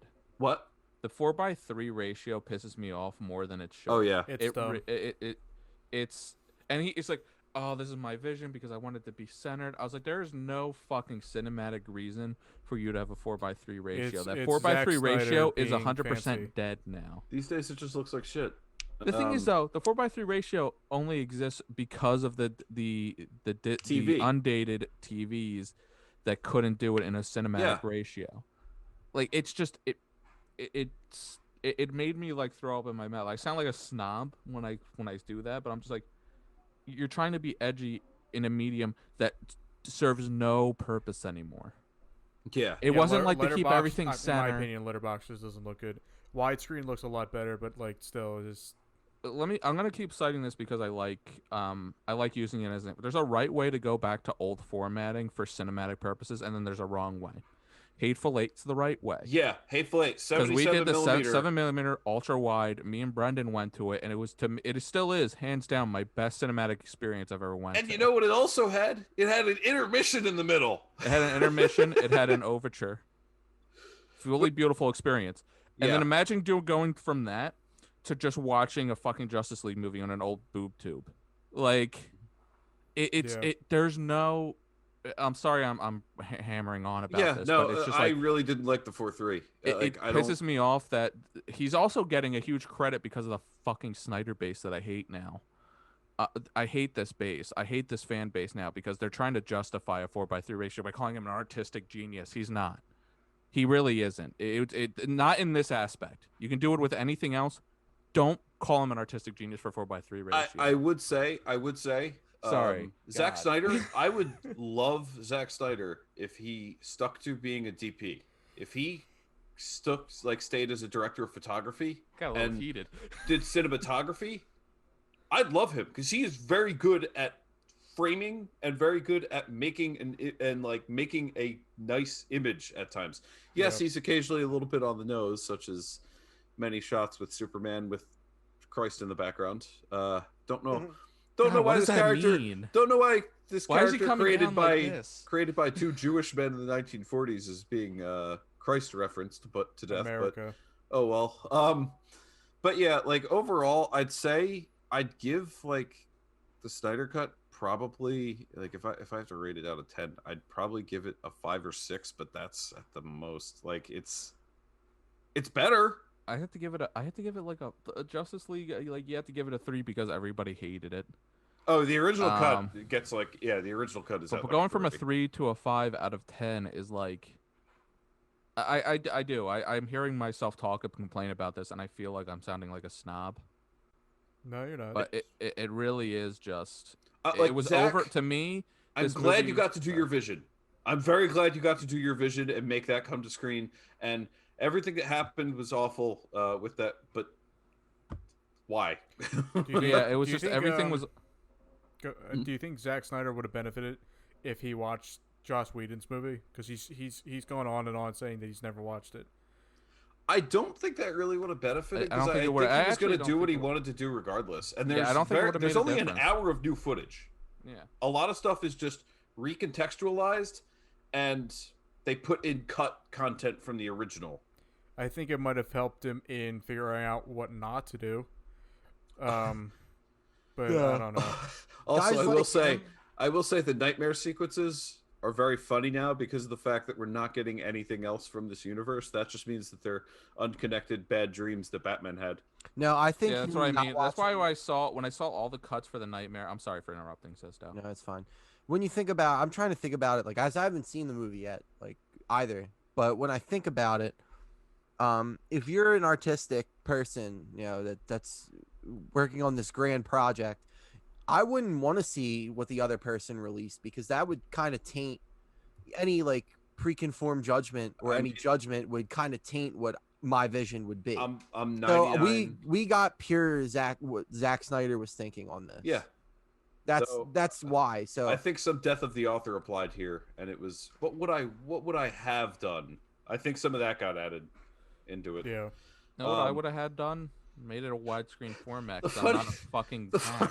Yeah, the funniest thing to me is still that I saw an article that I remember seeing an article when it first came out that said Justice League, the Snyder Cut gives the villain like a reason or like gives the villain a justified reason for doing what he does, and I'm like, that's the bar that we're the bar we're set. Yeah, giving the villain motivation is our bar here. I think Game of Thrones and Star Wars has really tainted us and where our bar is set now. I was about to say, it's like I don't even want to compare Marvel because they really had to do it because Thanos had to fuck death, so they had to rewrite that into something that had to carry to the big screen. Yeah, I was like, we can't make Thanos horny for death for this. How about we make it an issue with overpopulation? That works. We'll do that. And it ended up working. It was great. Junjian, or not Junjian. I forget who I was thinking of. But yeah, no. So overall, like, as I said, the Suicide Squad is probably going to be a better Justice League movie. The sad thing is, it is. And the thing is, though, because of James Gunn, I honestly think, like, DC needs more comedy-focused hero movies, and that answer is James Gunn's Suicide Squad. DC, yeah, I mean Shazam was actually pretty refreshing. Shazam was great. I loved Aquaman. DC is a very bright and happy. Unless despite what people like to say, DC generally is a lot brighter and more hopeful than Marvel is at times. Yeah, and it's just like there's a line there, and I actually watched Aquaman recently, and I was like, oh wow, this is actually really good. It's like there's actually a good line between Aquaman. comedy and darkness, and it's very good. Mm-hmm. I was like, they need that. Shazam was amazing. I will say, for the Snydercut, Junkie XL's do songs, all really good. Soundtrack was great, and I don't doubt that because the fact that Snyder used to work on fucking music videos, so that's the reason that his music is sometimes a bit on the nose, but generally okay. Little on the nose. All right, so I know. So you enjoyed it, is what we're coming around to, though. I guess it was 4 hours. You enjoyed it, and Mungi enjoyed I actually enjoyed ratio. The first half of the movie. Yeah, I really enjoyed the aspect ratio. I enjoyed the first half of the movie more than the rest of it. Yeah. Because the first half was all the... that's kind of how I felt with the actual Joss Whedon cut, as I liked the first half more than the second half. I wanted to get banned from Twitter because I was just like, I don't want to argue with random Twitter The first users on half that. But it was like, I was so close because people were defending this, like, oh, well, people use 4:3 ratio all the time. It's like, yeah, because they were fucking limited, you fucking... Yeah. The first half is when you learn about Aquaman, you learn about Wonder Woman, you learn about Cyborg and Flash, and I loved all that individual stuff. Really wish they were their own movies. Yeah, too bad. The DC animated Flash will is always gonna have its chance. Flash is gonna Flashpoint. So yeah. So I guess I wanted to wedge my topics in real quick. Okay. I'll do Ancestors first. The Fallout mod, I do want to add like a trigger warning because it's gonna get into some issues. Why would happen? Feel free to tune out. Child pedophilia and whatnot. So I just wanted to do a warning there because I'm going to talk about this. Whoa. You can glaze over those words. No, I just want to do a warning. Yeah, no, child pedophilia. We'll get to it when we get to it. I just wanted to do a warning before I talked about it, all right? Yeah. Child pedophilia. What? Who said that? All right, so I'll talk about Ancestors first because it's actually fun. So, is this the monkey game? Yeah, it's Ancestors Humankind Odyssey. Oh, my. Or Ancestors Human Odyssey. So the premise is... this is also a Steam release early access. Before you start, I just want to say that I'm interested in what you're going to say about this because I tried doing my own research about this game, and literally every review on Steam is "Return to Monkey." Yeah, I actually looked that up too when I wanted to do it. There's actually no real good review about it. The negative reviews are great because it will explain the glitch, but all the positive reviews are "Return to Monkey." Together ape strong. But so the premise of this is, you know, a decent amount, 1 million years ago. Sorry, creationists, this game isn't for you. So you're basically, you know, your primal ancestors. Go play God of War. You start out as a monkey. And the thing is, though, it really does introduce, like, you are learning as your ancestors learned. Good luck, we won't help you much. Mm-hmm. I mean, there is an easier difficulty, but it's just with just full tutorials of just how to pick stuff up or how to explore this area. There is nothing else. Kind of like that line. Let me put my first playthrough for it because my first playthrough was I had the Munge. You can name your clan, so it's the Munge clan. You start as a child monkey running away from a predator. And you hide, and then your ancestor has to go find you. So you start to learn the community and whatnot, climb trees and whatnot. But you start to realize that I can pick up this rock. And I was like, what can I do with it? Okay, I can throw it. I was like, oh, I have a stick. And eventually, like, every time you rest, you go into your family, like, neuron tree. And you start to learn new activities because you've interacted with objects, sniffed objects, tried to eat this plant that might make you sick. Mm-hmm. And it's just like you slowly connect all of these evolve points. And this is how far I've gotten. And it was like, it sounds minor, but this was like 8 hours of work. Yeah. So it's just, after I created my neurons where it's like, I can pick up 2 objects with 2 hands. Oh, I can edit them. So I can take up one object and then beat it with another and see what the result is and start to learn new things. I learned if I beat a rock with another rock, might be able to get a sharp rock if I do it the right way.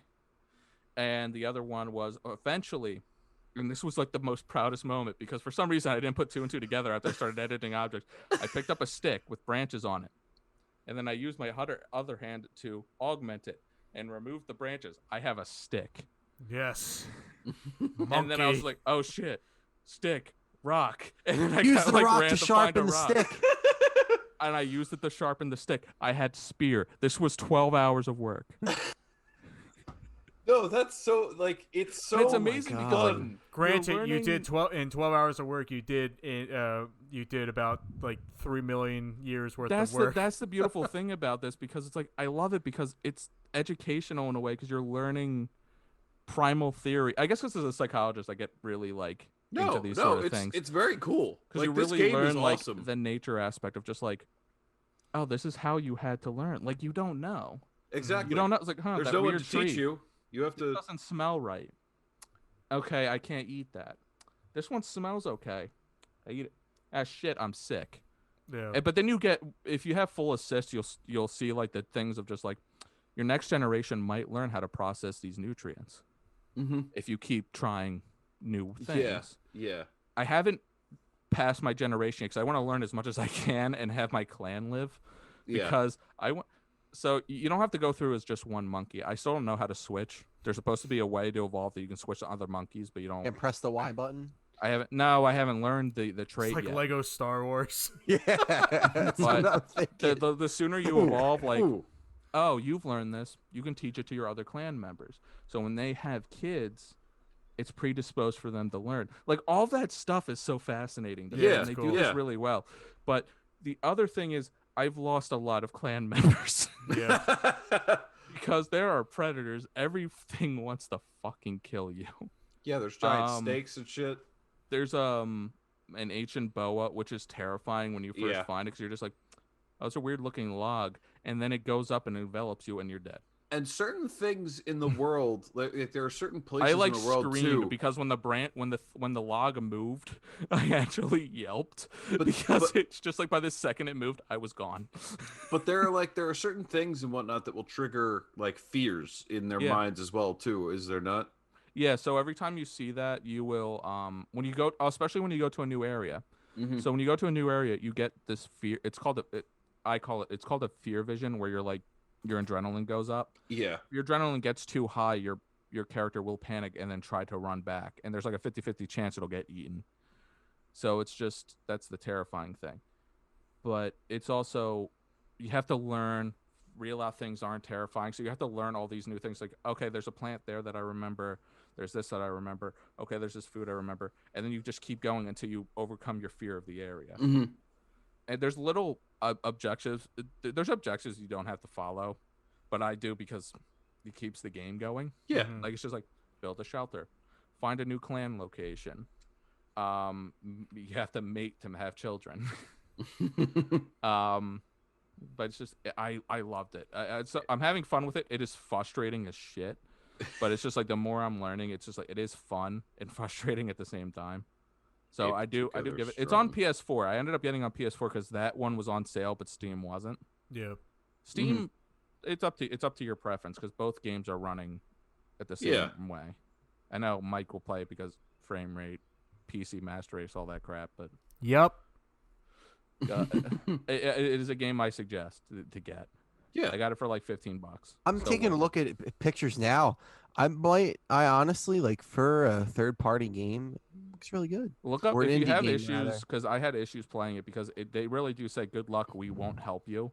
They'll teach you controls, but that's it. The only thing here is it kind of gives me Valheim vibes. And I didn't really like Valheim too much. Well, Valheim, this is single player only. Yeah. This is single player only, and you have to eventually learn how to venture out of the forest. Because I'm afraid. So do you eventually evolve into a human? You get close. The thing is though, I put 12 hours of work into this. You can keep going to each generation as much as you want. I only went to my first generation and I put 12 hours into the game. Like I haven't left yet. Yeah. Interesting. But it's just like me making a spear was 12 hours of work.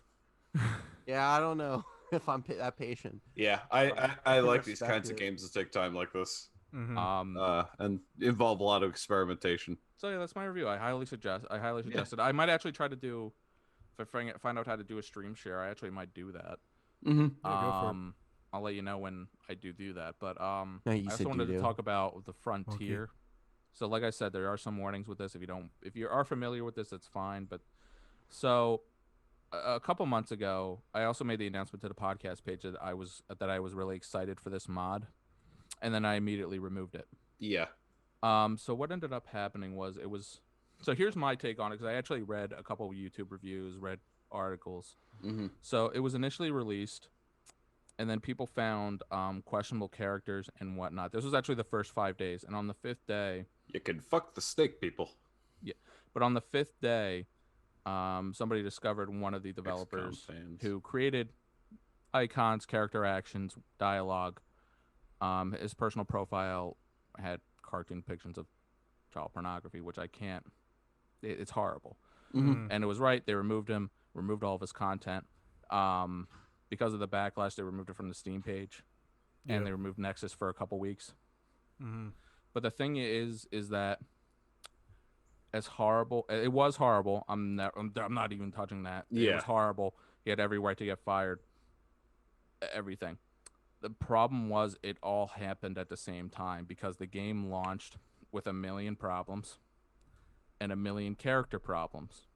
And I actually had to watch I actually did watch like a playthrough at initial launch. Who's? I don't know, because I went through like 8 of them, because the first 7 were, hey guys, welcome to XYZ with coming at you with the Fallout, and then I can't. So there is actually one that is currently running. There is actually a playthrough I know that is currently running of it. Mike Burnfire is who we're doing it. If you send me the link, I'll look at it. Yeah. But Mike Burnfire, they're funny, because I couldn't find a new run through that was past March. Mike Burnfire are good, and they're actually also characters in So if you guys don't know, I'll do some background with this. So the Frontier mod was a mod for Fallout New Vegas. I know it's a 10-year-old game, and they're still making mods, which is beautiful. 10-year-old game. Where you basically, your character goes to Northern Oregon in a new quest line. And it's actually interesting because it gives I don't know if you guys have played New Vegas, but I haven't. No. Brendan, you've probably watched the Frontier mod, where it's just like the NC. You actually go to the retcon battle. Yeah. No. So that's the thing, is they and you deal with Elijah and all that. So the NCR campaign shows off. Actually has a lot of moments that are like almost Call of Duty inspired, where it's like you flash back to a battle that somebody was in, like during the Battle of Raycon facility, where you have to deal with Elijah and all that. From this squad of, and it's all focused around this one squad of soldiers who eventually turn against the NCR. And then you encounter, and then the thing is though, it's like there are a lot of great aspects of the game, and then you encounter the not so great ones. And the first one I'm gonna have, because I did have a list here. Is it America? It's America. Yeah. So there is a character who I wish I could show excerpts of America without any bias towards it, because I want people's impression of this. But at first she's a very fun character. She is a very fun character. How old did you think she was? Yeah, she puts off the vibes of a teenager. Yeah. So she was a teenage girl, and I don't care. I don't care what the fucking modders say. The fact that they had to do a patch release with a statement that she was above 18 is the question of, no, she fucking wasn't. You have to save your own ass. Yeah. She's a kid. If there's any room for suspicious, there's a way to do a ditzy character who appears like they don't know that much, but also make them an adult. And this was not that. This is a fucking kid. And she doesn't look like an adult. She looks like a fucking kid. And you can argue, oh, well, this person's like 35 and she looks like a kid. It's like, yeah, but you guys did questionable stuff with this character. Mm-hmm. I'm actually still part of the Discord page, because I want to see all these people's defenses, and I want to see they're rational, because, and it's just like one of the developers ended up leaving because he was just like, oh, all these haters, and it's just like, you're not doing anything to improve your game. Nope. Granted, but I want to keep going about America. I'm sorry for interrupting, but there's some weird stuff with it, where it's like she wants to take off her boots because her feet stink.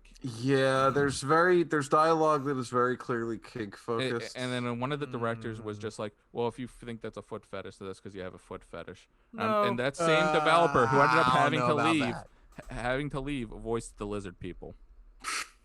So you can put that 2 and 2 together. Okay, furry. So that was the first one where it's just, and then if you have max speech, and this is a modded game. Like I got bored with one of my playthroughs. I was like, why don't if I just be God? Like I didn't want to kill myself, but I was like, I upped all my stuff to 100 because I didn't want to build. I just wanted to enjoy the game at one point because I've played this game so many times. I've grinded. Yeah, so New many Vegas times. is one where sometimes you just go in and try and do wackadoo shit. Yeah, from level 1. so anybody can have 100 speech. I don't care that their defense was, oh, but you have to work to 100 speech. No, you fucking don't.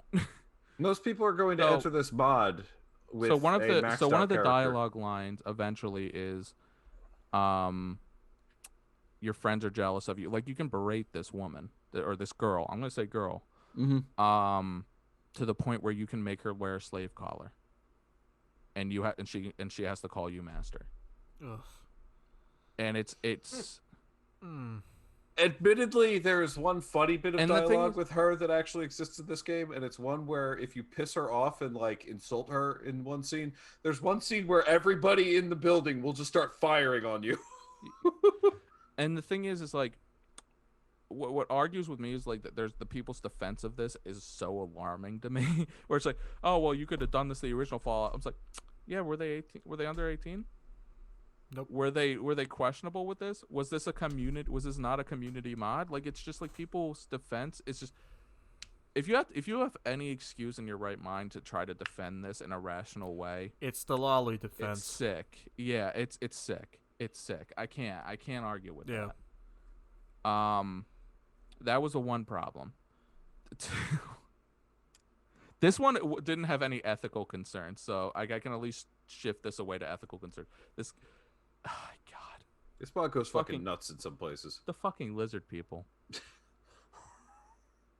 So I know Sisto's just like I can't listen to this. Furries are in the game. Sisto, there's a whole Scalies. Is more this still the accurately. Fallout mod? that we Yeah, have? yeah. Yeah, no. Yeah, Just- there's just- I there's a I got whole- into that game around Fallout 4, and I was just like, why am I playing this? Because No, everyone's I understand. saying 'Cause how Fallout isn't your game. I know. The It's just, but this fandom- is an issue to me because it's like a I 10 enjoyed year. Fallout 4, and then all the people who actually like Fallout made me feel bad for liking Fallout 4. So yeah, I'm- they should. you know what? Sisto, I'm so I'm kidding. no. You're All right. entitled I'm kidding, to like I'm kidding, I'm Fallout kidding. 4. I liked Fallout 4, but it's a different game. It's total to like Fallout 4, but it's not. This is why I hate the will bring community, up the because no there's true people who- Scotsman defense in this one. This is why I hate the community, because there's people like Sisto who could enjoy a game, but because of the community, he can't. That's I fucking pretty much the hate case. people. However, However, if you're someone who doesn't like Star Wars Battlefront 2, I will let you know that you're wrong for not Sisto, liking. the thing is, I do, and I wanted to. I'm sorry, I changed this up. The thing is, no though, I true do. Scotsman. All right, I'm gonna go back to the lizard people. I Yeah. can't. Let's not Because go- I gotta talk about this mob because it's been on my I'm mind gonna- for a while. If I I'm wanted gonna to talk chew your about ass this or out. not. So it's okay. You can have fun times with the lizards. The Lizard Queen. This whole specifically. race, there is no side. The thing is, though, this isn't a side quest. The way I've watched it, you have to do this quest. Yeah. And you encounter this race of lizard people who are all 100% horny. All 100% want to sleep with you. And it's just the thing is, though, it's like this isn't a We'll say moral this- problem. It's not an ethical problem. It's just this is a fucking fanfic. People say this kind of shit is what is stuff that was in Fallout 2, and Fallout 2 has like a lot of funny stuff that goes on in Fallout 2. This is not written like And it's also the point of Fallout it's just like 2. it's also the point of maybe if this was on its own, it'd be funny. Maybe it was a side quest you ran into, it'd be funny. If it was and a less side weird. quest, it'd be funny as hell. But this is a deliberate thing. Like you have to deal with the horny lizards. Yeah. If you don't, you can't advance. And it's just like I'm trying to put words into my mouth for how weird that is, because it's just like people always love the defense of, well, X 1, 2, 3 in New Vegas were weird. It's like, yeah, but it was an option. It was an option. The weirder And- stuff is optional. Like when I get Fisto out of the everybody loves to bring up Fisto. When I get Fisto out of the factory, it's an option stuff. as to whether or not I assume the decision. You don't have to fucking run into Fisto. You don't have to use Fisto. I don't have to use, like, Fisto isn't my way to get into New Vegas. Fisto, for you don't understand, there's a robot in New Vegas that you do a side quest. It's like, hey, I need these entertainers for this casino. Yeah. And you can get like, talk to the person, like, hey, do you want to perform guitar? Do you need like a burlesque dancer? But then you go into a subway and then you find I need a cowboy ghoul. Yep, you need a cowboy ghoul. But there's one was like, I need a pleasure robot. So you can look around and ask, and then you find out in a subway terminal that there's a protocol droid called Fisto. Oh no. Assume the position. And that's all he says. My favorite also is you can put 2 and 2 together on what happens after that. During that quest, it's implied that the guy that what's his name from the Twins needs it just for entertainment at the hotel. But when you get back to it and you mention the fact that you found Fisto, he's like, "Oh, I'm gonna get so." I mean, and it's very clear that it's like, he got that for himself. Thank you. Here you go. Yeah, gonna use that so well. And it's just, and the thing, and here's my other thing with it, because they still haven't went to a Steam port, and I'm checking the Discord pages and I'm looking at the statements because I genuinely am interested in this mod. There's a lot of cool stuff in the mod. And this isn't me giving them a second chance, but if I wait, because all this shit is horrible, and it's just like when you collect it together, it's just like a hot mess. But I will give them a chance with the Steam, because what I'm hearing with the Steam is that they're trying to clean up their act with the Steam release with this mod, and I was like, I'll give them a chance. And it does not that it's still right their actions are doing, but it was like, if what I've seen in one, and if it's in the Steam release, like if I see like the fucking America choices, because it seems like it's heavily implied that they're gonna fix these questionable actions that they're doing. And so it's just like, and there's cool stuff in the mod. Cars, tank sequences, really cool scripted events. That you can go to fucking space. Yeah, that stuff is a little bit weird, but but the whole thing of that was like, when I watched that run, I was like, oh, this is just a comedy thing, but it's also weird because it's inserted right in a heavy quest line. Yeah, it's just weird how they do it in this, but it's just like, I'll give it a chance with the Steam releases if they do clean up that act, and I'm still following the Discord. I'll give it that chance, but it's just, I can't express enough my disappointment and like my immediate withdrawal of this because of all the questionable things they did. And then when people brought up the guy got fired for those reasons, and it's just like, what he did, that's fine, but he also wasn't included in the other issues that came up. He wasn't included with the lizard people. He wasn't included with America. So you only cleaned up like 10% of your mess. Yeah. So it's just, if the Steam release, I will honestly play it and give my honest review once the Steam release comes out. It doesn't mean I'm going to endorse it. It doesn't mean I encourage you to play it. I'm going to give my own opinion. Yeah. I gotcha. I just wanted to put in my 10 cents there. Yeah. All right. Well, also, just because it's trademarked, I'm sorry.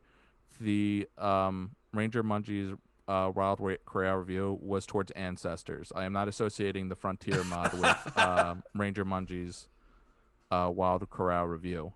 Thanks. Just wanted to put that out We there. don't want to have a controversy or anything. Yeah. That's trademarked. I can't endorse that. Well, we're probably going to start wrapping it up here. Well, thank you for joining us, guys. On next episode, Brendan and I are going to be going into our Avengers adventures. Yeah. I'm sorry we missed it's that. No. It's fine that we skip over that, because honestly, It'll give us more time to play. There is some new stuff, multiplayer stuff too. Yeah, exactly. We need to do multiplayer together. A, B. There's actually some new stuff that's coming in the next couple weeks. They just added Superior Iron Man as a costume, which is my favorite, because Iron Man had no good costumes in this game aside from the space one. Yeah, no, you're right. Yeah. You're kind of right. All I'll say is the blue and yellow one was pretty cool, but all I'll say is I'm very weirded out that the dev team seems to be appealing strictly to me. Yeah, why else would Hawkeye on... characters be the first it's just two funny DLCs? It's just funny watching you on Twitter. Wow. I was just like, what? Why? Oh, wait, I know what my... I will say one thing about this. Have you guys seen the leaked characters? Like the list of characters? No, what is it? Because I've only So seen Black there's Panther, obviously. there's and 15. So Black Panther's one of them. Let me just do this. This will be is, like the is last Falcon thing we one say. of them? I just wanted to add my fuck yes. you. Okay, good. I'm cool. I just Falcon's wanted like to the add one my I want to last play as. my last fuck you to Marcucci, who didn't do the Hawkeye profile picture on Twitter. I did Yeah, what the actually. fuck, dude? No, I did. I did exactly. It was a hawk's eye. No, So- it wasn't. You admitted it was an eagle eye. You fucking hack. So Nah. yeah. So barring the two that are already released, and the one that is already announced, Ant-Man, Don't Vision, know how they're gonna do that. Doctor Strange, Falcon, Marvel, Mockingbird, Quake, Winter Soldier, Scarlet Witch, Captain Marvel, She-Hulk, and War Machine. Quake. Quake, yeah, like Yeah, I from- know. I know who Actually, Quake I'm is. curious how. But they do how? Ant-Man. How? I'm curious about two of the things on that list. This is the last thing I'll say is I'm curious about two of the things on that list. That being, Quake as well as Mockingbird, because Are they Those redoing two- Agents of Shield? exactly those two were big. Those two were Agents of Shield characters, and Agents of Shield has, as of now, Been canceled. nothing to do with the MCU and is its own entity in the miasma. It is funny because, like, I know Marcucci Well- put in his 2 cents about Thor Ragnarok. But- I know we were trying to wrap up. I just The wanted most to make that one rewatchable point. Marvel movie. But my thought is with Yeah. multiverse stuff, maybe Unless they're you're just Marcucci. pulling them in. I don't know. But the funny yeah. thing Good is, help. like, because they spoiled Hulk in I'm the not previews, doing you good are help. right about that. It would have been a great reveal. They did that with Winter Soldier too.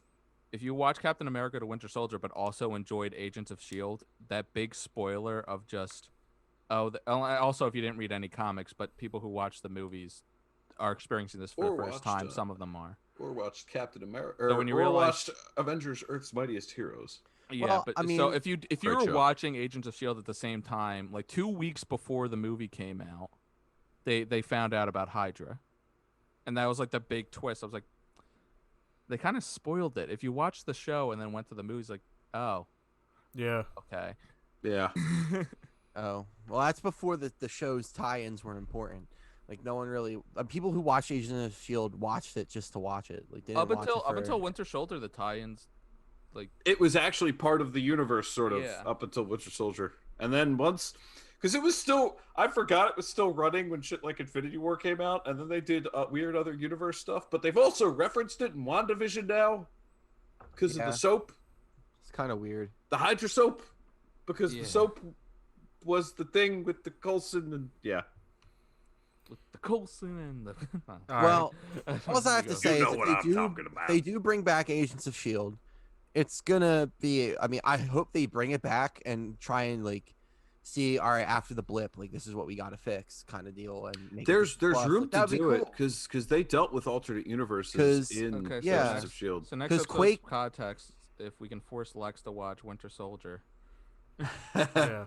Or you could just watch it yourself. I mean, So, I mean, next- I let's see. promise I watch it with her. Yeah. So next episode we'll talk about that. We'll talk about Avengers game. We'll talk about all sorts of stuff. we got a packed episode, so be sure to tune in. Yeah. We'll let you know Yeah. when it's being recorded. Yeah. So Same bad thank- time, same bad channel. I'll try to see if I can convince myself to go back into it. There's a lot of Play motivation. the for me damn to get game. back into it. It's not bad. Honestly, they talked about grinding getting changed up, and honestly, I'm having a really easy time grinding in this game. All I was gonna say is like your character level doesn't really matter. It's more your power level. It's your gear level more than Your gear anything. level. Your character And that level gets- just gives you more abilities. It And that wasn't. does It wasn't it even that. It's just, like, Naturally, the problem with me was that I hit a wall. I hit that wall. There's a wall in the story. there is. It's not like a wall. It's just like, for some reason, I just hit that point where it's like I had to do a bunch of things, I did and then too. I went to another game. Yeah, I no, have this habit of, shout out to Mark Greco, who somehow always has a completed backlog of games that he wants to play. And Yeah. I wish I could do that, but I have just a plethora of things I know I'll never get Yeah. done.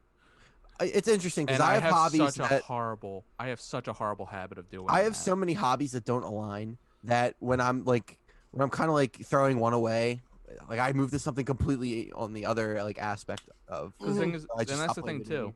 I'll play my Steam games forever when my PS4 collects dust, or I'll play my PS4 games and then just not play on on PC. Yeah. And I'll pick up a game, drop it, and then go to something else, and then it's just I think we should definitely hop on it. It'd be a lot of fun. Yeah. So maybe, hopefully, by the next episode, I can motivate myself to play a little more. I'm just hoping with these new releases, they keep adding like missions because So right now it's starting to get repetitive. Yeah. So Black Panther, they are adding new missions, new enemy types, I love and a whole bunch of other stuff because they're adding claw themed enemies. Oh, I fucking love that. Let's go. I'm ready. I'm so curious how they're gonna do Ant-Man. Because I didn't do any of the Hawkeye or Kate Bishop missions yet, so there's two ways I want to do this. I want to do when Ant-Man shrinks, you have to go to his level and deal with all the miniature stuff, or the harder part of him shrinking and you can't see him. Like, my question is, are they going to use Scott, which I think they're going to do, or are they going to use Hank? Because Hank right now physically cannot shrink, or else he'll blow up, or beat up his wife.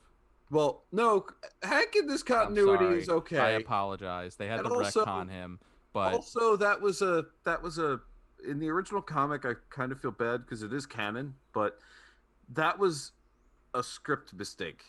The artist misinterpreted what they said, and they didn't have time to correct it. It's just like when I see current runs. Current run, I gotta find that excerpt and I'll share it to you. But current runs make fun of him hitting his. Oh yeah. Like I can't remember who walked into a hospital and he's just like, I walked in looking like one of Hank Pym's ex-wives. Yeah. And I'm just like, Jesus Christ. Yeah. All right. Well, I think we'll leave it on that depressing. They alpha flighted him. All right. Well, thanks for joining us, guys. We appreciate it. Make sure you like, subscribe, and all that good stuff, and follow us on all of our all that other social media garbage. Facebook, Instagram, Twitter, you know where it's at. So. Shout out Will Wolf. Shout out Bob Wolf. Yeah. Good friend of the show, Bob Wolf. Good friend of the show. But anyway, thanks for joining us. I'm Marcucci. I'm Sisto. I'm Mungi. And I'm banned for 3 days still. Yeah, my band's up, so. All right, thanks for joining us, guys. Love you. Because we don't do that stuff. Take care. Oh, you're so good. All right, love you guys. Bye. Bye-bye.